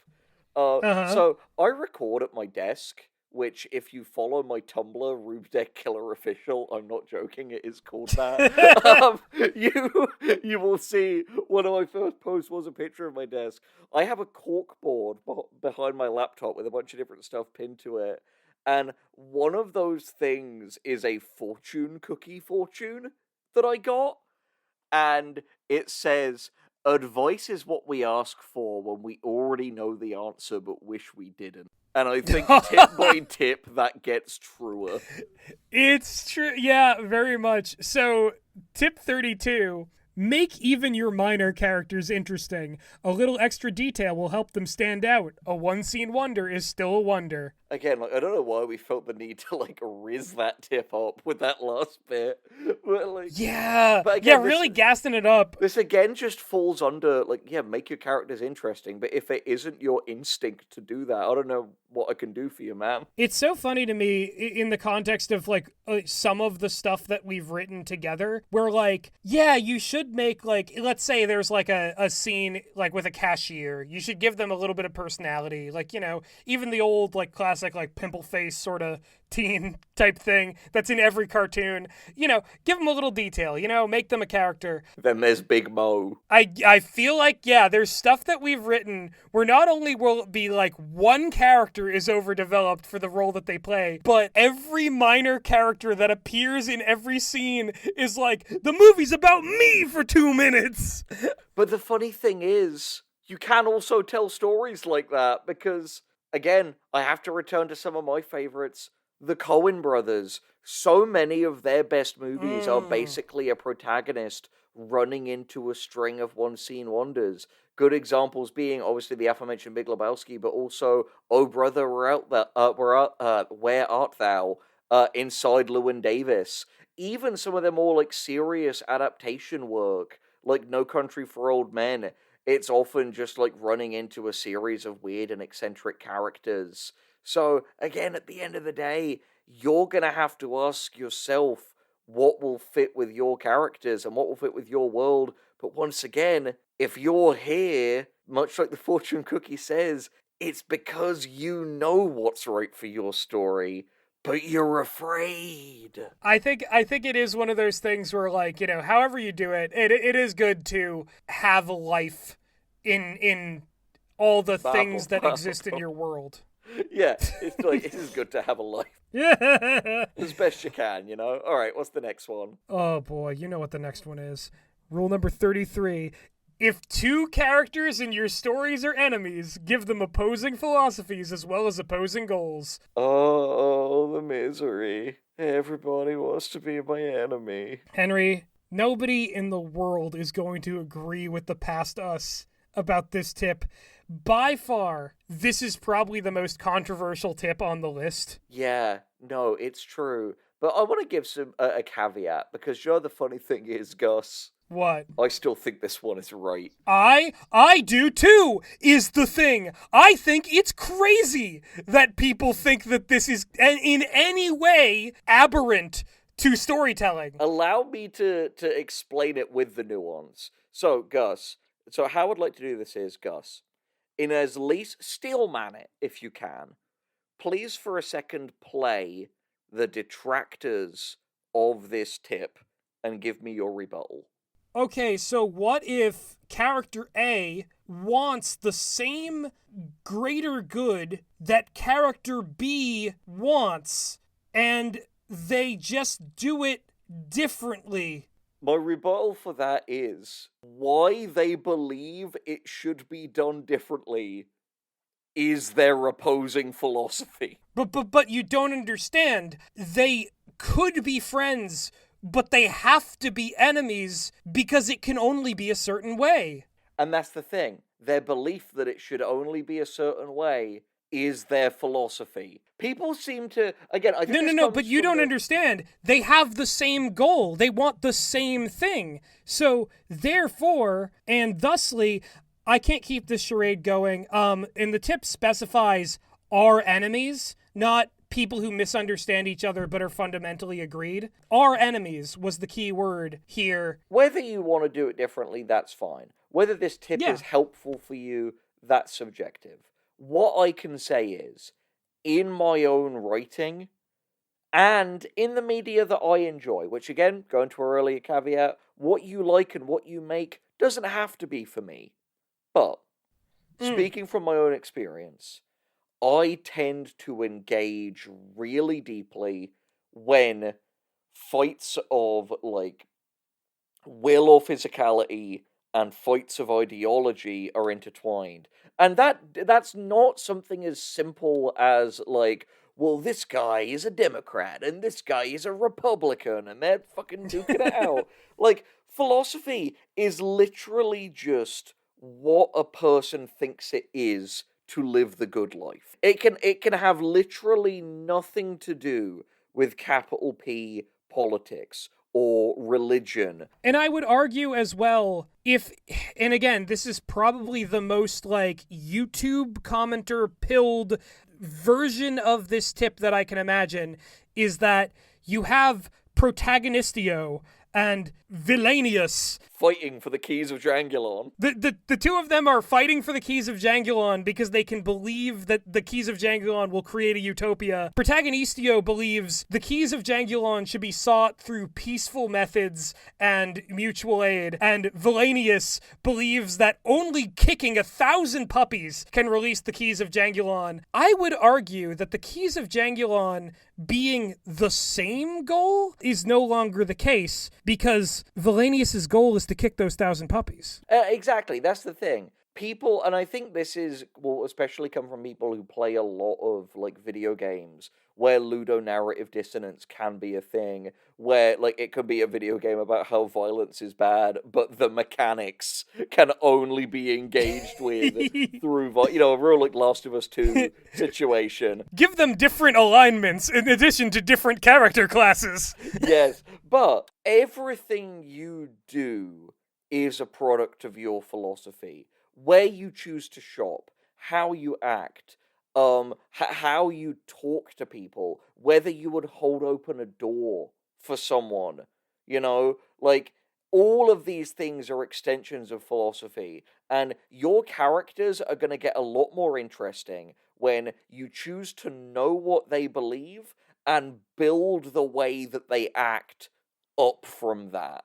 Yes, and also, I have some very strong words for those who still feel the need to quibble about tip number 33. Say, like you, and and a jerk. Those most certainly, but also, give me one example. Give me an example from an existing piece of media. Just one, and then I'll back the fuck off your dick forever. Anyway, tip number 34. Find a routine you can commit to and write as frequently as possible. Yep. Yeah, no, that's just true. Again, we keep reaching these ones that are like, this is the only tip. The only tip is to write. Yeah, because at the end of the day, if you want to be a writer, presumably you enjoy doing it. You'll find time to do it. Not only that, but it's like, oh, gosh dang, I wish I could write, but Gus and Henry haven't dropped my permission slip yet at my door, and my parents haven't signed off so I can go on my field trip into being a creative writer, because my internet friends said that I could. The parasocial demagogues who generate all the thoughts in my head and push me towards this goal. Like, what? Like, come on, man. I'm gonna say something really hard. Yeah, please. So, and this is something I truly believe. Before you say it, just imagine that you were saying this, not to me, and not to all of them, but you were saying this to the face of Satoru Gojo. What would you say to him? Like jizz in my pants. And then what would you say to him after that? I would too, but what would you say after? In all seriousness, if your reason for writing is to have written something, and you find the process to be not fun, not enjoyable, like something that you grudgingly have to do to have the thing you feel you should have, quit right now. Absolutely. It's not for the, like, I have this thing with my name on it, I completed this. It's, if it is not a story you, like, want to tell or will enjoy telling, or, like, feel deeply connected to in any way, yeah, like, if it's mercenary and you're not getting paid for it, find yourself a career. Find yourself a hobby. Stop. I agree. If you are meant to be a writer, you won't feel happy when you're not doing it. All right. Let's not get into the Wendigian, madness is what drives all writers, and it's the only source of happiness in life. Let's not go there. I'm not saying that. That's, allow me to clarify. What I mean is, if I was to tell you that, okay, this week you're not allowed to write, at all. Not because, you're, like, burned out or need a vacation or anything, just because I'm putting you on fucking writing probation. If, by the end of that week, you're not showing withdrawal symptoms, this isn't for you. Oh, no. That's no, what I you mean. just call me Jimmy Neutron Boy Genius, because I'm sneaking out, baby. Yeah. I'm going to Retroville, and I'm going to write all day and all night, and no one will stop me. Because, that's the way I feel about it. Yeah, and the thing is, I'm very much of the Stephen King mind of art is a support system for life, not the other way around. Have fulfilling relationships, have hobbies, be a human being. But yes, if your life doesn't feel complete when writing isn't a part of it, that's how you know you're a writer. And yeah, to reiterate, find a routine you can commit to and write as frequently as possible. Tip number 35. Let's hear it up for day 35. Let's give it up for tip 35. Long-form storytelling doesn't mean padded storytelling. Again, what the fuck does that mean? That's just buzzwords. One man's padding is another man's texture. I don't know about you, dude, but I think it's really funny for us to be like, long-form storytelling doesn't mean padded storytelling. You can enjoy long things. I have not read War and Peace. Yeah, like, some fucking Momoe just spoke through me for a second there. You're just thinking, like, sometimes with my stories, I like a little more cushion for the pushing, you know what I mean? My goodness! Holy moly! Sometimes you want a story that moves at a leisurely pace so you can drink in all the details, enjoy the subtle character moments. Again, I don't know what bug had bitten us, but when we wrote these, we were just in such a mindset of, like, absolute utilitarianism and ruthless efficiency is the only way to write, when that neither describes everything I've written, nor all the other things that I enjoy. It's weirdly just fake and hypocritical. Yeah, no, this is not any, like, indication of how we actually, like, were or, like, what we got up to in our private lives, but this is fully our, like, cocaine writer era, where we're just like, it's gotta go, and I can't stop. It's that whole, like, this is Hollywood, we need boobs, we need ass. But here's the thing, we were describing stories that were just, like thinly plotted, like, fully efficient, no ass, no tits, no nothing. How dare they? Sometimes you want a story with something to grab onto. Yeah, and let's be honest, the world agrees. Everyone is fucking sick of 8-episode seasons. Like, we want the Chonky Boys to come back. Exactly. People want something more substantial. We want stories with some goddamn meat on their bones. People want a meaty story. They want it. So yeah, fuck this tip. Yeah, exactly. Shut up, us. Yeah, idiot. Fucking dummy. I can't tell if it agrees or disagrees with what we just said. But anyway, tip number 36. First drafts are like a huge turd. Get it out of you first and then clean it up. I'm so embarrassed that we wrote that. It's like the thing that Lily Orchard said. Like, look, I'm not saying this is beneath who we were when we wrote that, but No. it sure as fuck feels beneath us now. Oh my god, huge turds. Is that who we were? Yeah, and sadly, yes. But I'm glad we've grown up. Yeah, no, me too. Did you die? Sadly, yes. But I lived! That's actually a really funny exchange from fucking, was it Ice Age 4? Or something? Yes, yeah, like it's that. true, it's true. Yeah. Tip number 37. Take risks with your writing. Training wheels are for beginners. Again, that's fucking, like, what does that actually mean? You know, like, buzzwords. It means we need 50 of these things, Henry. Yeah, no, exactly. It means, like, this is like proper, like, fucking Tony Robbins, like, Dr. Phil, like, just catchphrase. Tip number 37, you're either writing or you're not writing. That's what I gotta say. Like, come on. No, what exactly. Are we doing here? It's like advice, like, get real, take control of your life. It's like, what does that mean? Reality is a pussy and you're balls deep in it. What are we becoming? All right, next tip. Tip number 38. A mistake is a lesson waiting to happen. This applies to other writers' mistakes as well. I mean, again, it's another case of, like, yeah, learn from your mistakes, but it's a case of, like, Christ, if you need to be told that. Again, your issues are more fundamental than what a 5-minute writing advice video will ever solve. The other thing I'm going to say about this is that, like, yeah, naturally you should try to learn from other writers as well. This is, like, you know, a deeply foundational personality issue if, you know, mistakes are still like, well, this is inconceivable that this will have any positive effect going forward if I can survive and learn from this. Like, if that's the mindset someone's coming into, yeah, they need outside help. You need therapy, not writing advice. But also, this nudging people of like, the colossal failures of mainstream writers, perhaps we can learn something from... It's giving, like, too much credit to, like, the cottage industry of, like, the same thing as writing is me pointing out that these blockbuster comic book movies and or popular sci-fi franchise films and TV shows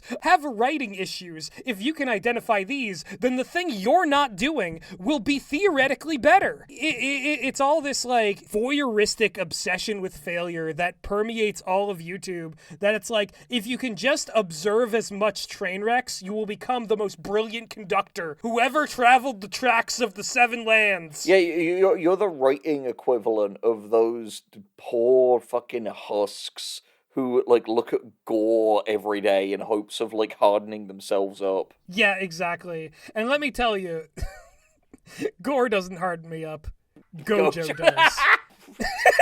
Satoru Gojo. That's a fucking Tumblr name for you if you want it. Because he's Satoru Gorgeous. He is my special. Tip 39. Criticism and rejection can sting, but it comes with the territory. Yeah. I mean, what is this, if not the sting of criticism and rejection? Yeah, no, this is us walking into, like, a big hive and taking off our beekeeper suits. Exactly. And you in the comments, you're the bees. Sting us.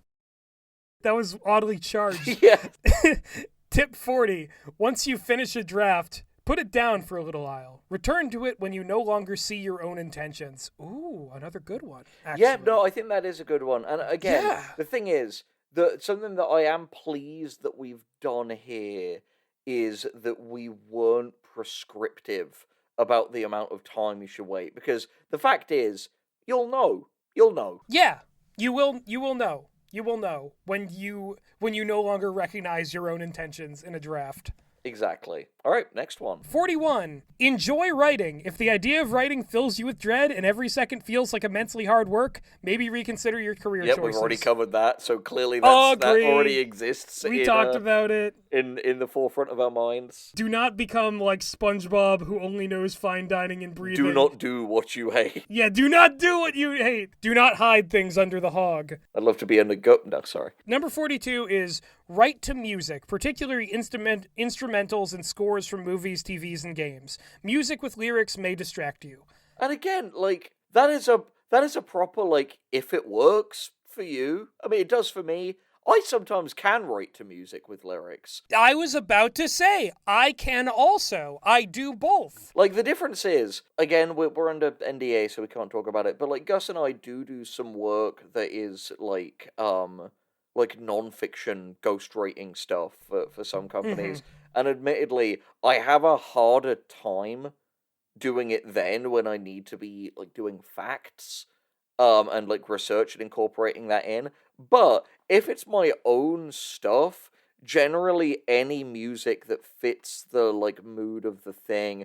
Honestly, what I do sometimes, and this will not work for everyone, but when I'm writing on my iPad, I will small screen, like, a movie or TV show in the corner while I'm writing, because, and again, this may not work for you, just works for me, I find that it helps me not get too hung up on my own dialogue when I'm hearing dialogue as I write. That's a good one. And honestly, like, you know, just the fun of putting together, like, playlists and albums and stuff to put you in the headspace of your work. You might not always write to them, but when you're listening to those things, you'll start to, like, generate ideas. So I think it does help to associate music with the stuff you're writing. But again, doesn't need to work for everybody. I just enjoy it.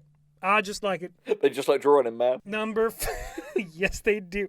Number 43. Show don't tell is not an absolute binary. And above all, try to do both with style. This is a fun thing of, like, I don't hate this tip, but, like, why do we even bring this up? Like, that's my genuine reaction. Yeah, no, that's the thing. It's like, I don't hate this tip, but also I do hate this tip. Does that make sense?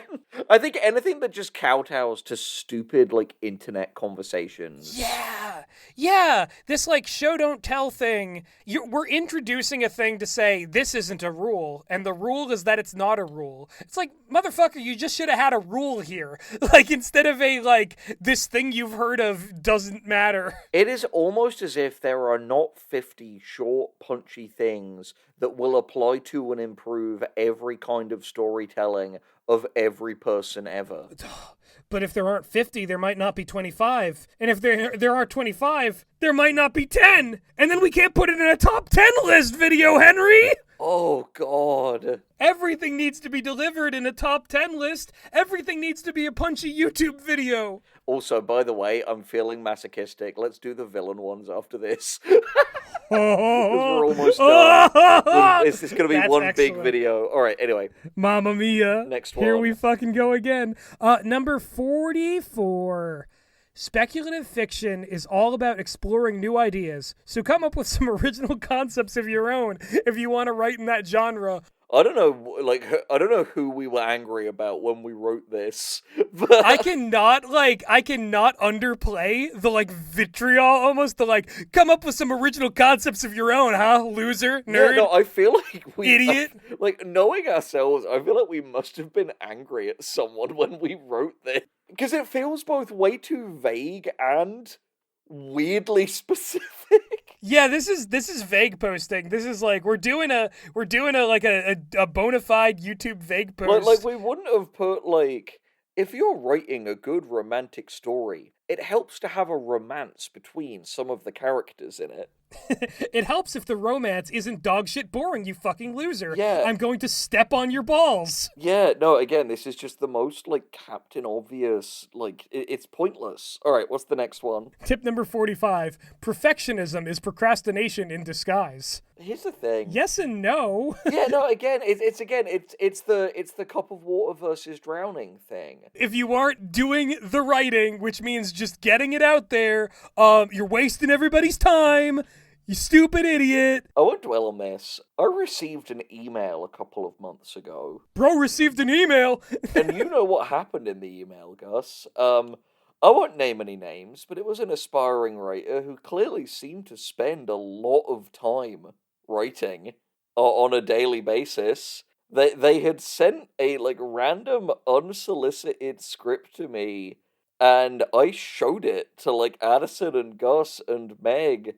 It was awful. It was completely terrible. What, Henry? What do you mean? The page count implies time was spent. They made a big deal about the fact that they spent, 8 hours a day writing? The thing is, you will find that, like, improving is optional. It's only gonna actually happen if you're conscientious. Like, volume itself does not actually lead to a better end product. What, Henry? I don't know what you're talking about. I think that Greta Gerwig should have released the 300-page script of Lady Bird as a movie and directed every single scene in it, rather than editing it down to the most poignant moments to cut out all the redundancy and get to the core of the emotions. I think we should have seen 1 million school dances, 1 million awkward conversations, and 40 bajillion awkward sex scenes. Well, you know that old saying, quantity. Yeah. All right, what's next?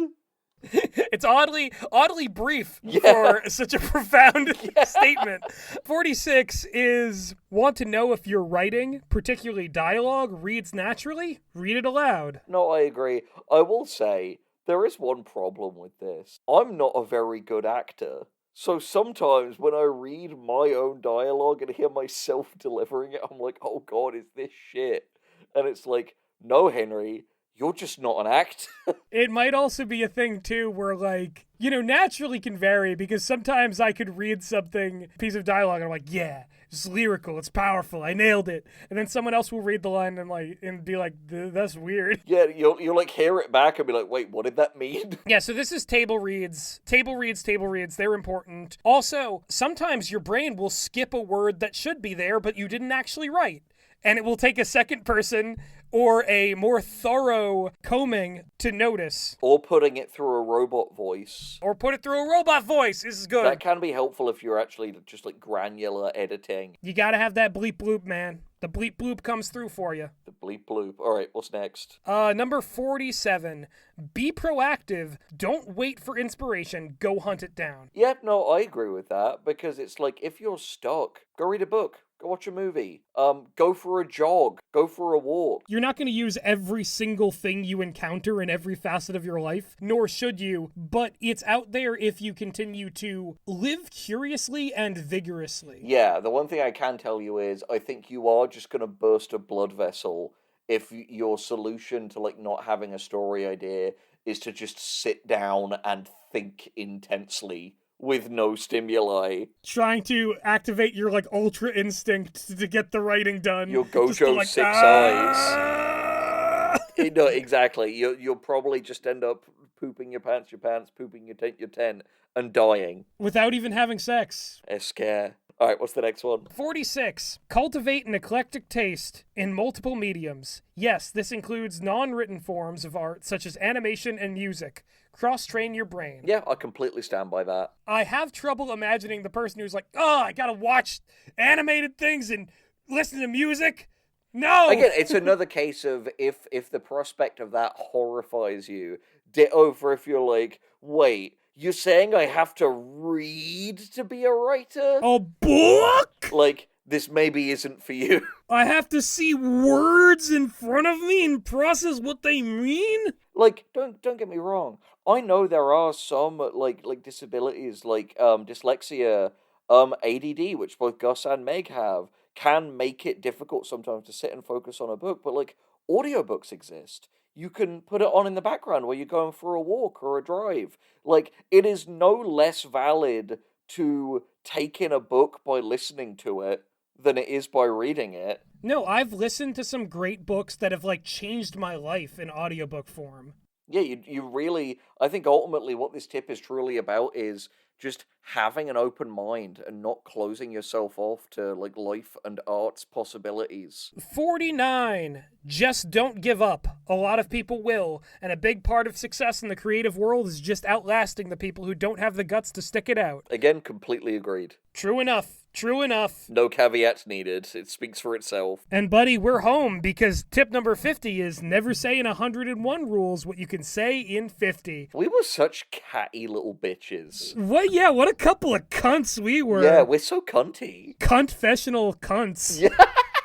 Demonetized. Please join the Patreon. I'm so glad that we're, like, this far into the video. So, Henry, you expressed interest in doing our... Yeah, so... You may have noticed we got to the end of the 50 tips, and there's still so much runtime. Why is that, Gus? Because we're talking about villains, baby! Thankfully, the two smartest, coolest, sexiest, other than Gojo, guys ever, us, are coming in to tell you how to write great villains. Maybe someday, if you work real hard, you can write a bad guy as good as Todd from Less's book. There is nobody who knows how to tell you how to write a villain exactly the best than a YouTuber. It's true.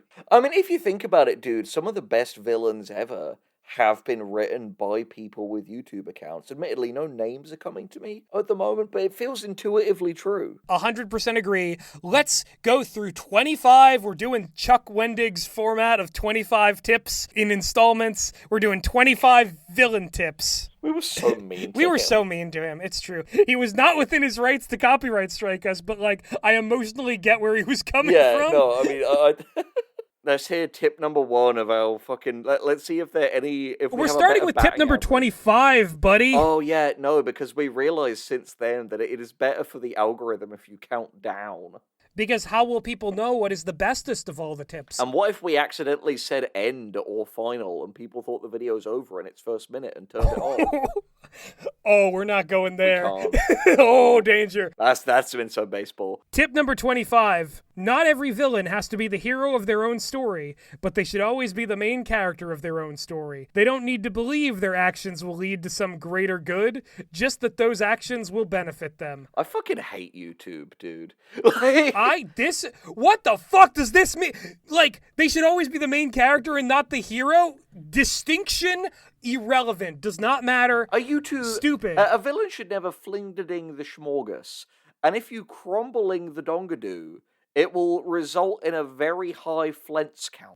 This greater good thing is such a framing thing, but also oh, their actions have to benefit them. And it's there's infinite amount of villains who are just this is for somebody else, you know? Yeah. And we can say in a fucking Randian sense that it's oh, well, really, they're just doing what they think that they deserve. Even selfishness is selfish. And it's fucking word salad. None of this means anything. None of Who this the will fuck actually cares? help you when you sit down at the computer to start writing. And that makes it a bad tip. Can I just say I love this, man? I love that we're doing this second, because when we're trying to do 50 general writing tips, and some of them were misguided and some of them were not accurate. It was wholly an attempt to be this stuff will get people motivated to get out and go writing. This is let's focus on villains, that arbitrary, nebulous concept that everyone thinks has a very specific definition, which is subject to whatever changes they think it needs to have to be the coolest part of any story. Yeah, no, I think it is going to be even more brain poisoned and YouTube pilled. Do you mind if one sec, real quick, I'm just going to take my coat off. That's how you know things are getting serious. Henry's dropping the weighted coat. It's going to hit the ground and go boom. And it won't be as cool as anything Gojo did, but it'll still be pretty rad. I'm back. I mean, there's a reason why our favorite character in Jujutsu Kaisen is Kenjaku. Yeah. I love the bit when he Kenjaked all over those guys. He Kenjaked off those guys. He Kenjacked them off with both hands. Kenjaku, I don't know, can he? We gotta rein it in. I'm lassoing it. Number 24. Like all characters, villains need to be driven by a strong motivation. Ask yourself, what does your villain want? This can, of course, be different from what they need. I hate this. This is so wanky. Ask yourself, what does your villain want? It can be different from the need. I took English in college. What the fuck, dude? The thing is, I think you're seeing it now, dude. Remember what I said to you a while back? Yeah, I clicked on that video. I couldn't make it all the way through. Are you seeing why now? No, literally. It is complete wank. I think it's also going from what we were just in to this, and this level of disguising very banal, flexible writing advice. It's like getting out of a pool and immediately getting lava thrown at you. Yeah, no, it is all the worst. For at least the other one had some, hey, just write it, have fun, have friends, stick to it. Number 23. The villain's goals should directly threaten the hero, whether physically, mentally, or emotionally, because if it doesn't, there's no reason for them to be in conflict with each other. To be fair, kinda. Here's the thing. It's not wrong, but when I can think of one exception, when has that not been the case for a villain? I can think of literally one exception. What is the exception? Emmanuel Girthmore from The Littlest Light on the Christmas Tree. No, because he does physically threaten. Oh, no, you're right. He is going to throw out the light bulb. No, you're right. So there are no exceptions. He doesn't mentally or emotionally threaten it because he is a sinless man who simply loves his cookies and loves his business. He just wants to use his money to increase his girth. Girth! And we thought Trope of Fails had too many inside jokes. Yeah, oh my god. Well, you're seeing the real shit now. But also, here's the thing. the fact that people need specification, the fact that we felt like diplomatically we have to say, oh, well, not just big strong villain beat up with big fist, but mentally and emotionally threatened. It's like, yeah, that's the definition of conflict. It's not all there. Once upon a time, there was good guy and bad guy came and said, good guy, you will die by my hand for no reason.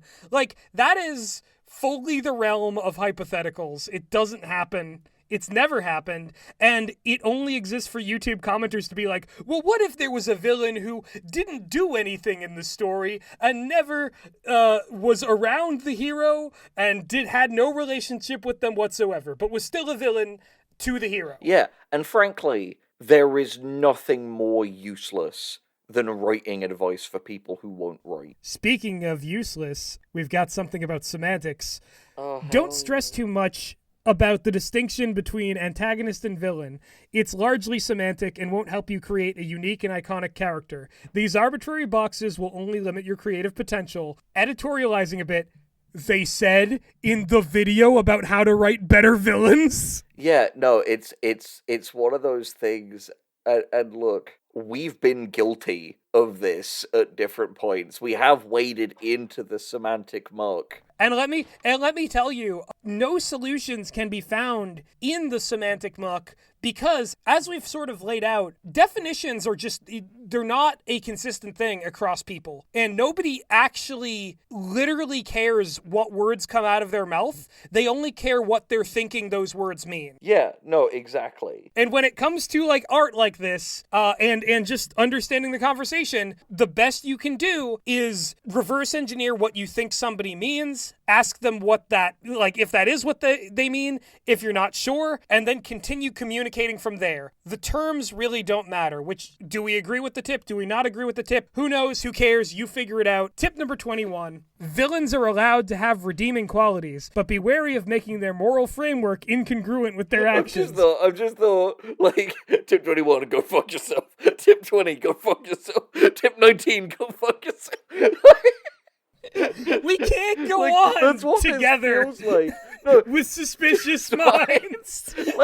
like this tip. And we can't build our dreams. Like, a suspicious again, mind. I hate this tip because it's another case of, like, people do things that are incongruent with their moral framework all the time.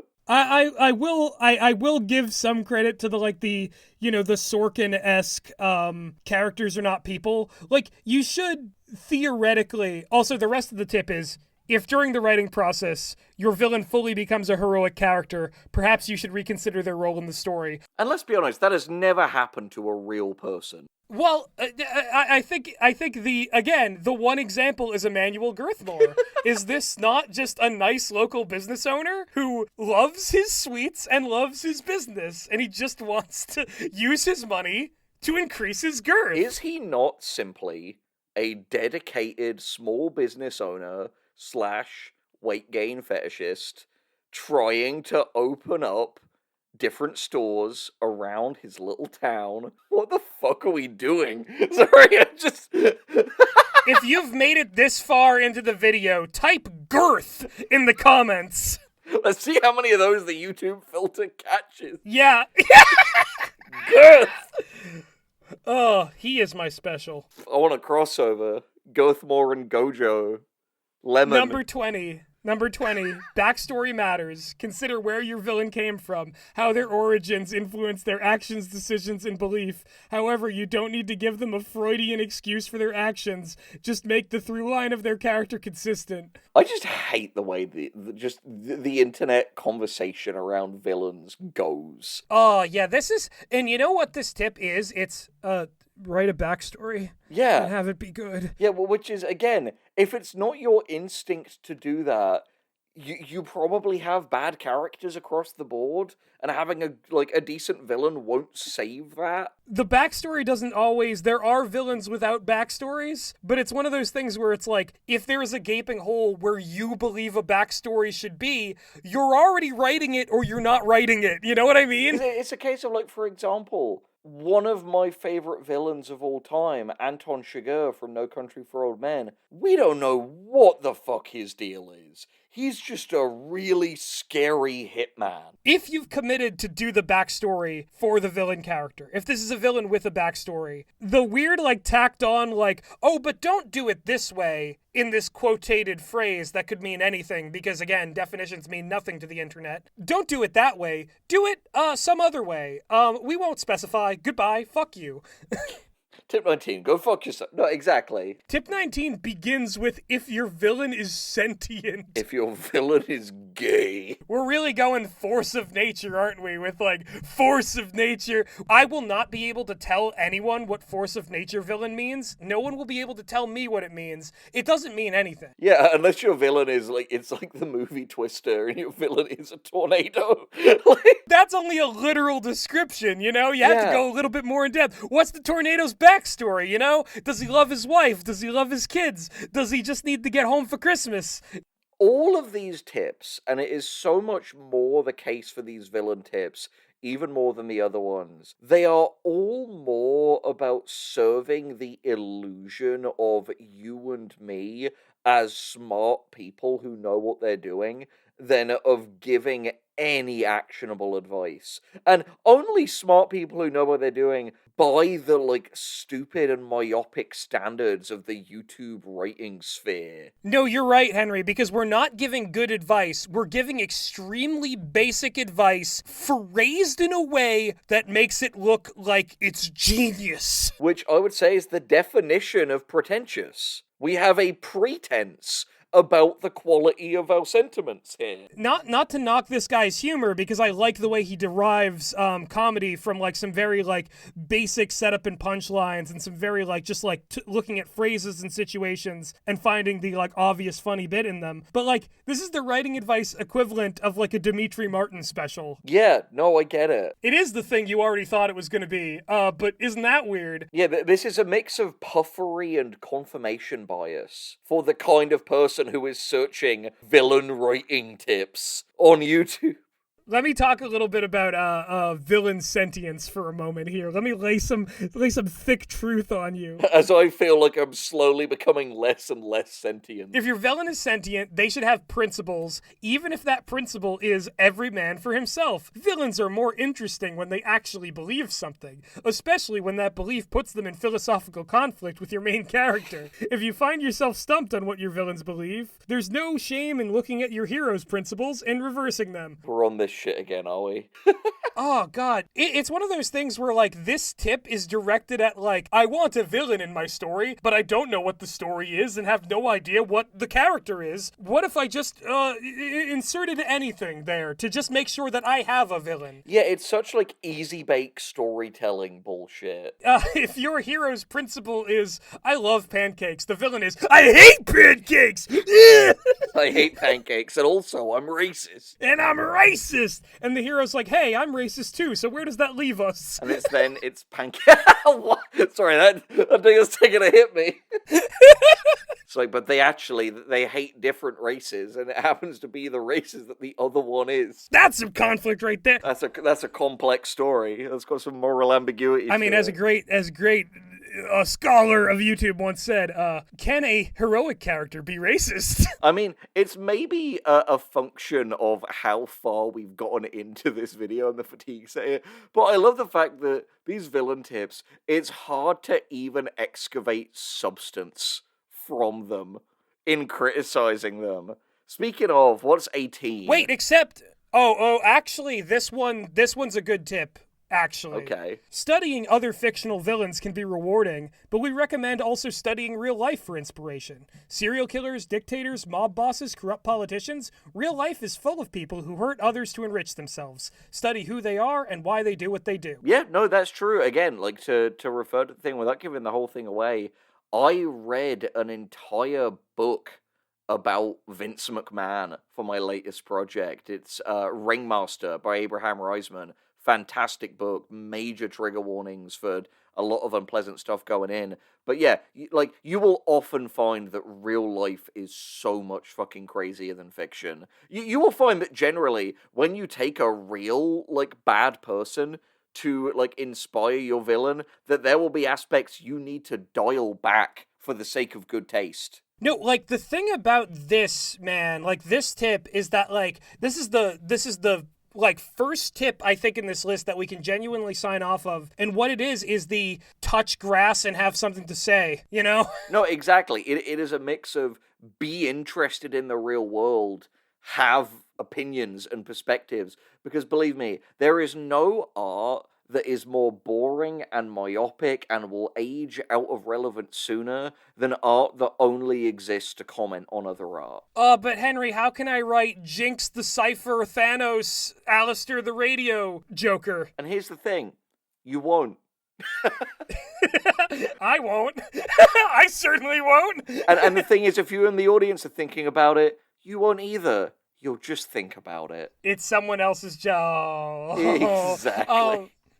Number 17. Your villain should always be strong enough to challenge your protagonist in whatever metric is relevant to the story you're telling. Brute strength, money, intelligence, bitches, nope. Social media, or anything else. How much Satoru Gojo likes them and wants to ask them to the prom instead of you? I'm editorializing a little bit. Girth? A villain who is easily defeated is rarely as memorable as the one who the hero must struggle to overcome. Maybe? Who cares? Depends also. on the story. Again, who gives a shit? Like, again, and I hope we at least at some point say this in the tips. Here's a crazy fact that may blow YouTube's mind. Not every story actually needs a villain. Like, it is something that you can simply choose to put in if you think it enhances the tale that you're telling. It is not this perfunctory element that you need to include. Blasphemy! Blasphemy and heresy! Have me strung up. How could we ever recover from tip number 16? Evil is an incredibly nebulous concept. Focus on the harm the villain does or the conflicts they are most likely to create with their actions, and save assigning moral weight for the audience. What does that mean? That just feels like another example of, like, oh, we'll sound really clever if we say that. If you're calling them a villain, you've already assigned moral weight. No, exactly. What are we doing here, dog?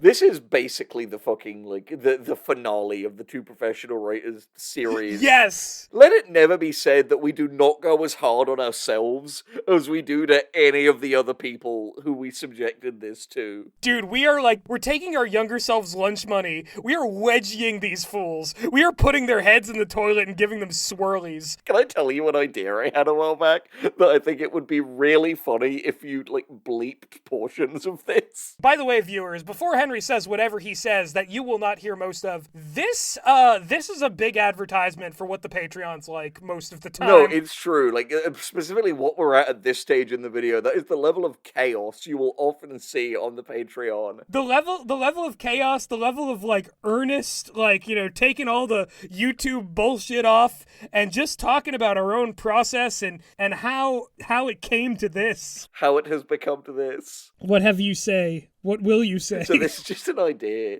that that I had. Henry, I'll let you choose. Henry, which... wait. Go on, sorry.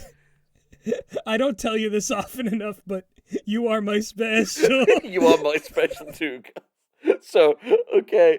So, I'll let you be judicious in which parts of this you bleep. But I had this idea. I will be jujutsu-dicious about which parts I bleep. A character who part of his backstory was that he was... But as he grows up, one day he looks in the mirror as an adult and sees that it appears that he is the man who himself as a kid, and is like, was this some kind of time travel thing?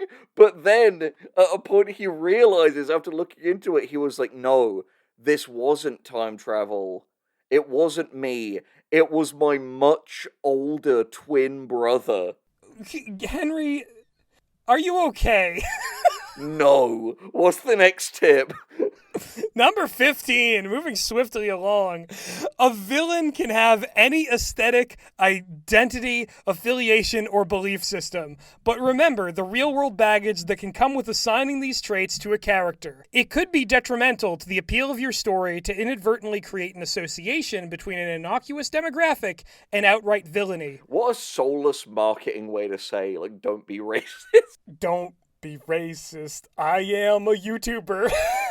Not to have too much spillage from the heavily censored thing I just said to you. I love that you didn't even question. I love that you didn't even question the concept of my much older twin brother. Because if I question that, it does not work.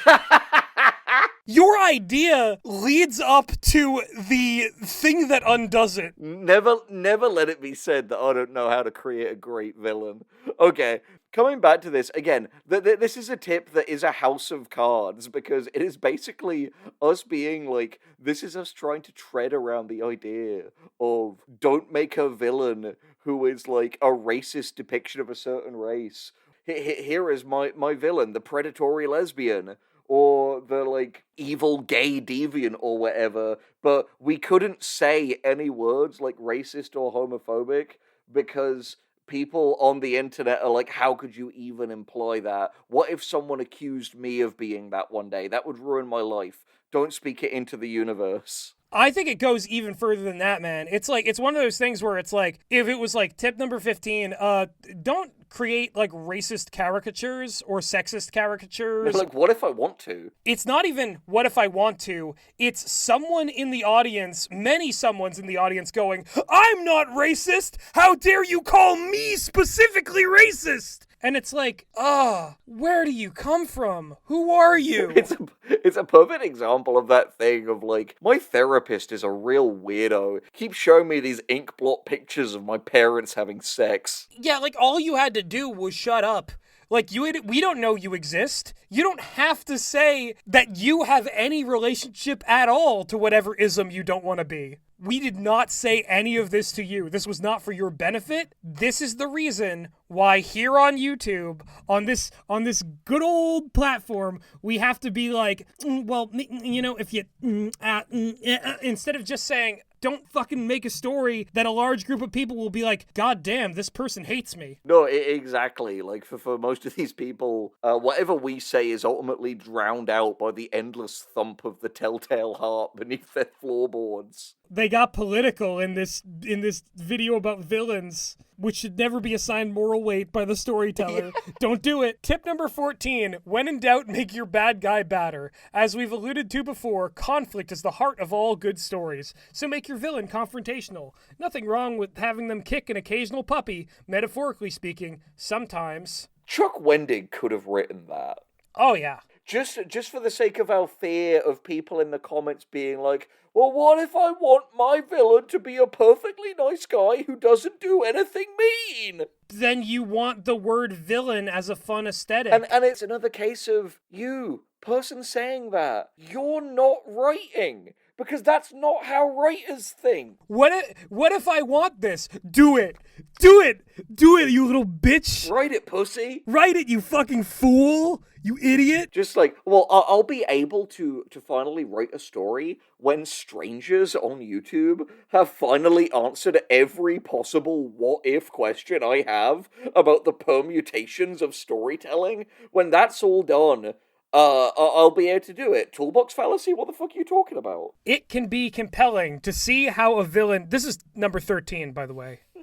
It can be compelling to see how a villain behaves outside of committing active villainy. What's their drink order at the bar? How would they treat others in line at the bank? Do they ever watch TV? Fellow YouTuber Savage Books calls this the villain at rest, and it can be a great technique to show us a different side of your bad guy. I'll be diplomatic. Yeah. I think the problem with this tip, and it's the same problem with Savage Books' Villain at Rest, like, no shade to the guy, obviously, but it's clear that Gus and I have, over time, I think rightly become more cynical about the overall value of YouTube writing advice as a concept. I mean, hell, look at how we're fucking ripping to shreds our own advice from a couple of years ago here. But what is annoying about this advice to me is that what it really is doing is just repackaging in a much more specific way the general advice of writing three-dimensional characters, but giving it a new name to make it seem like new advice.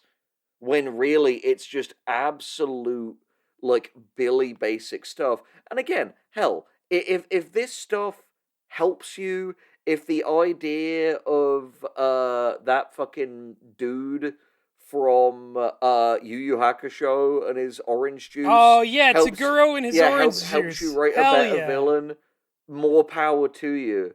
But I think I've just realized more and more there's just no point in, like, putting a new hat on old advice and acting like it's one of 20 new awesome writing hacks to optimize the awesomeness of your bad guy. Yeah, see, Henry, I feel the same exact way about this, because what this comes down to, and what a lot of these come down to, is treating villain as a specific different character type that the normal rules of characters don't apply to, and then treating what you should do with every character, namely making them characters, as revolutionary advice for perfecting the villain. And people who look for that, generally, just to build on what you're saying, dude, people who look for that are gonna be the people who, in their finished products, the frankly 0.5% of them that will actually write something to completion, they will be the things where it's clear the protagonists were a complete afterthought,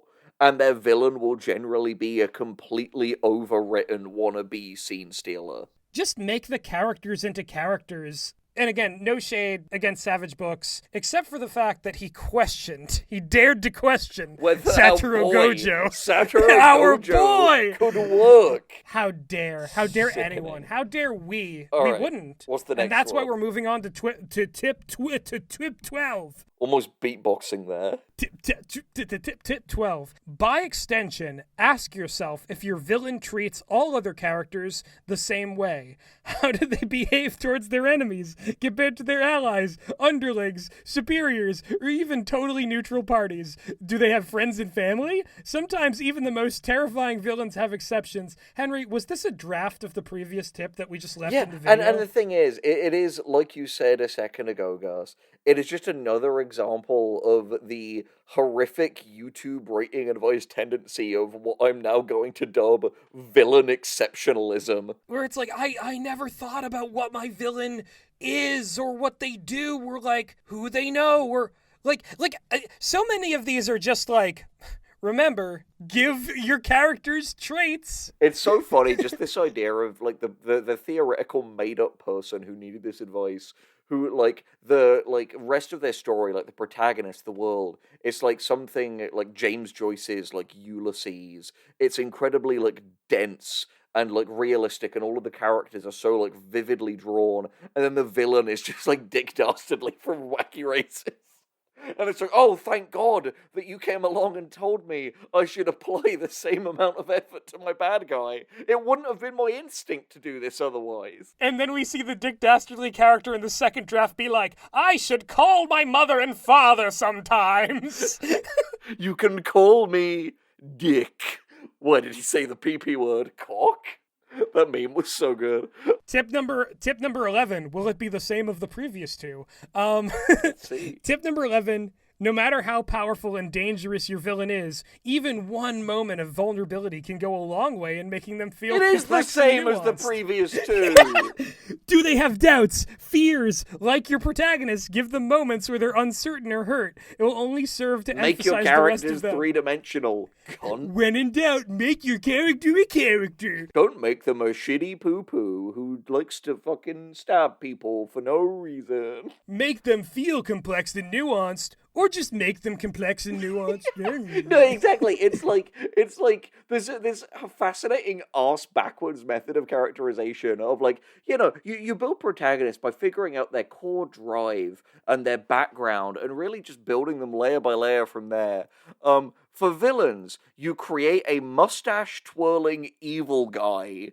And then throw on, like, details that will slowly make him less boring and one-dimensionally. Number 10. Villains don't have to stay villains for the entire story if their character development puts them on a different path. This doesn't always mean joining the hero, but it can mean retirement or simply pursuing a less contested goal. There are a lot of shades in gray between good and evil. Hey, little babies, you like Avatar, don't you? You like Zuko from Avatar, Hey, YouTube don't comments. you, little I know babies? redemption arc is a dirty word, but if these two guys who have done a few shows could say it without saying it, you're allowed to do it in the thing you're not doing. Your tastes haven't evolved since you were 10, right?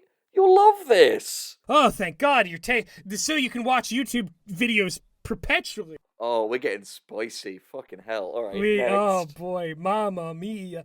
Number 9. Only invoke the classic "you and I are so different" hero if the hero and villain actually have meaningful similarities. I'm gonna jump out the fucking window.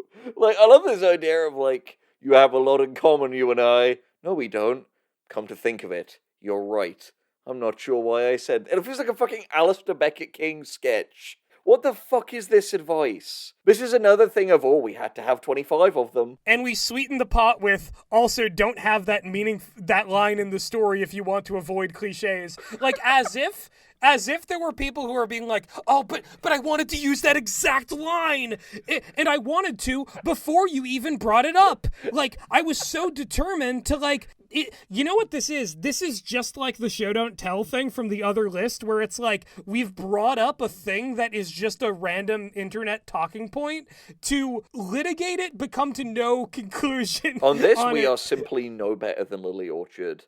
And I'm sad to say it, but it's true. It's like, okay, guys, so in culinary school, they will teach you, take the cooking thermometer out of the soup before you go and serve it to the customer. I will say this, at the very least, I think Lily in her content does in fact believe the things. Like, she does in fact come to conclusions. I think this kind of waffling in these tips is something that we can refer to as Jack Sainting. Oh! You're not wrong. Next one. All right, tip number 8. No villain is ever going to be wholly original, but even when treading on familiar territory, have fun reconfiguring traits and ideas. Even with a villainous concept we've seen a million times before, there are still ways to give added value with a few carefully Yeah. Thanks, Action Johnny. Oh my God, what is this, like, fucking fresh out of the box approach to storytelling where someone's like, my Tagoro's gonna have a surfboard? My Tagoro likes apple juice. I want to picture my Tagoro up on stage with Leonard Skinner with big old wings coming out of his back. I like to picture my Tagoro in a tuxedo t-shirt. So, you know, he's formal, but also he likes to party. Yeah, like just create a character. Like, the villain concept we've seen a million times before is such a, like, weird it's such a weird, like, capitulation to this idea that, like, tropes are so real and present in storytelling that there are, like, Jungian archetypes of villains that, like, will always show up. It's so bizarre to just be like, listen, we know you're gonna rip off a villain concept. We know you're gonna make Bill Cipher, but please, at least give him a different type of hat. Turn him into a trapezoid at least. Make him red. Give him 2 eyes even. We don't know how many eyes he's got because he's wearing a blindfold. Actually, I think Bill Cipher is depressed like me. Why don't my VTuber friends talk to me anymore? I think Bill Cipher has a porn addiction too. All right, what's the next tip? Number 6, ask yourself what you enjoy in villains. I think we just did. And analyze art that achieves these goals for you. Consider what techniques the creators employed and see if they work for the villain you're creating. Knowing yourself and your taste in villains is a great step to making your... I love, by the way, this tip is very clearly us at the time desperately trying to, like, Trojan horse a sense of curiosity that will be useful in general writing into people who are way too villain-pilled for their own good. Oh, yeah. No, this tip is like, write something that you want to do authentically and not just think about, oh, what if this guy was mine and he had gloves on? Yeah. It's like a parent being like, oh, you know, you'll write really good villains if you eat all of your broccoli and brush your teeth before bed. He's exactly like the Joker, but he's got different color shoes. The bloker. He's just some bloke. He's British. Oi, governor, it's me, the bloker. I'm the bloody bloker. My arch nemesis, Cricket Batman. Ow! In Gotham City. In the old Mamma Gotham. mia. Oh, God. Tip number 5. Actions are louder than words, and unless your intention is comedy, villains going on big evil monologues are often going to be a lot cornier than you think. I hate... We have maybe got one good tip in 25. And this ain't it. Your monologue sucks. Okay, rewrite it. Yeah, who cares? Give him a better fucking monologue. Yeah, just give him a better monologue. Like, don't be like, actually, your villain wasn't murdering everybody in the room, so why is he talking? Why doesn't he just shoot them? This is just Blofeld. You know, actions speak louder than words. That's why the best tip is to have your villain come in and kill the hero in the first scene. They'll never see it coming. The story's over before it began, folks. Imagine if protagonist just died in the first scene. Yeah. If you know, you know. All right. Tip number 4. If your story has multiple villains, try to vary their motivations and methods. Try to vary these so they don't feel like carbon copies of each other. Alternatively, you can use an earlier villain to thematically contrast a later villain, demonstrating a discrepancy in principles which might make one more threatening than the other.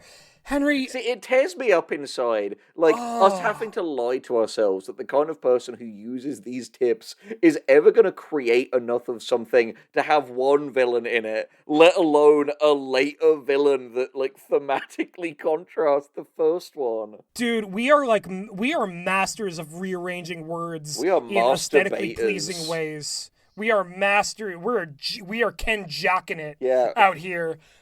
Because like, all of this is just kind of, it's grabbing the audience by the head and screaming, make a character! Make a character!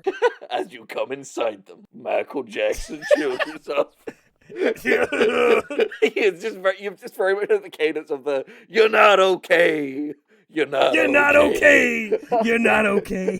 And you're not okay if this is good advice to you. I feel as if we have poisoned many minds with this. We're the real villains. No, I feel like I need to... Yeah, legitimately. I'm glad that you see how I felt now when I was cringing about this, because I'm like, I feel like I legitimately need to give a formal apology to anyone who internalized this. I will say this, I understood that in some ways the cringe was coming. The reason I forged ahead into making this video and was so determined by it is because I knew it couldn't not be done. We had to take responsibility, or a night of sleep will never rest upon either of our brows. And we're almost at the wrap-up portion. Just a few more Are we on tip 4 now? We're on tip 3 now. Oh, thank fuck. As in all things, less is more. Less is morgue. Who are the guys they're doing tips on? I don't know, some guys who wrote a podcast about a morgue? Yeah. Some of the most iconic villains of all time had a lot less time in the spotlight than you think, but had larger-than-life presences. Don't overuse your villains, or you may end up suffering from villain decay and diminishing returns. You may end up suffering from trope. Putting on my They Live glasses from a movie that most people who would want these tips have never seen, I'm going to look at this tip again, and it says, Bill Cipher was only in like 5 episodes. Yeah, Darth Vader was only in like 15 minutes of that movie he was in. Like, it's one Oh, of that's the... so bizarre. And as we know, Bill Cipher and Darth Vader are the only two villains, other than the Joker and Jinx and Thanos, who have so much screen time. So sorry, Gus, because now literally every comment on this video is going to be, Jinx isn't a villain! Y'all didn't complain when she was in the thumbnail the first time. Don't give me that shit. We put her in there to clickbait you, you fucks. You motherfucking dingbats. Enjoy the show based on a shitty fucking multiplayer arena game. We gotta stop. We that can't sucks. do this.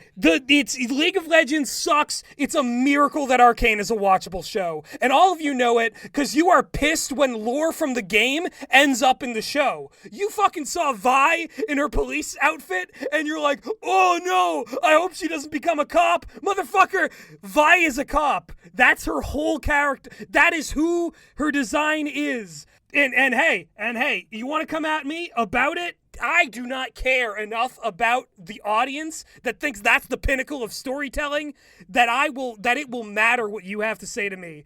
Take it up with your soul. Take it up with your shitty gaming habits. Take it up with the fact that you wanted earnestly for us to be another YouTube demagogue. I don't give a fuck. Anyway, what's the next tip? Yeah, tip number two, anyway, is if you want to kill off your villain before the climax of the story, make sure there is no further conflict they could generate. The sudden loss of a memorable and effective villain can leave a void in the story, so make sure you have something to fill that void with before you commit. It's just us talking about, like, Kilgrave and Moriarty and all those things.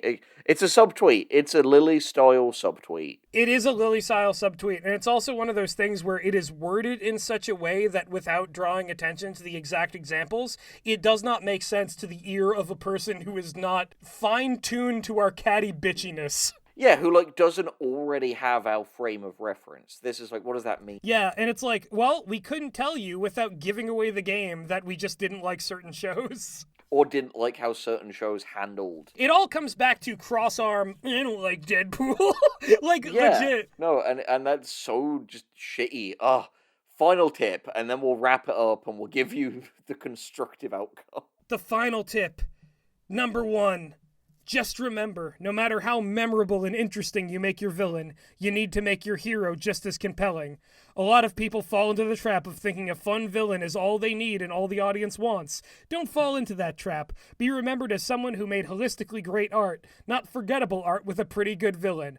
A tip that destroys the entire concept of the video, because it is not about making good villains. It is about being like, make a good story and don't place undue stress on your performance as a villain-specific writer. What have we learned in the end? I think I know. I think I have an answer to all of it.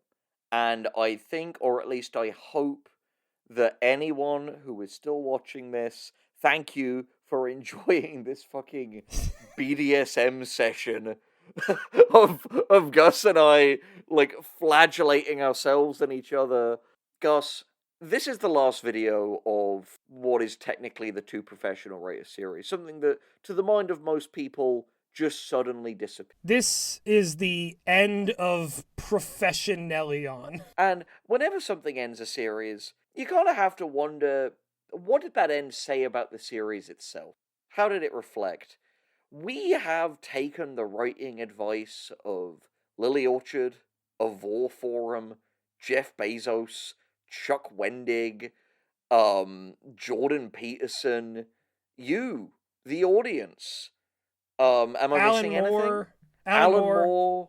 One we can't mention. Yeah, a sex pest. And so much more.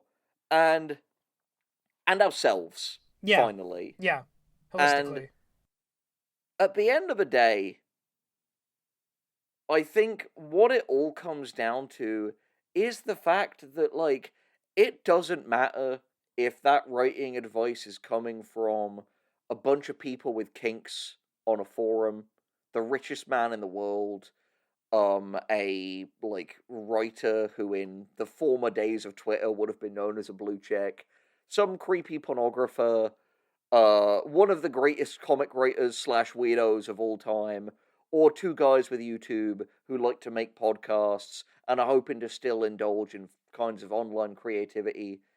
It's that maybe at the end of the day, writing advice is something that could only actually be extrapolated and not given. Because it's so highly individualized, it doesn't matter if it's coming from a genius or a dunce or people like us, who I would like to humbly say is somewhere in between. At the end of the day, the only thing that you're ever going to truly learn from is experience.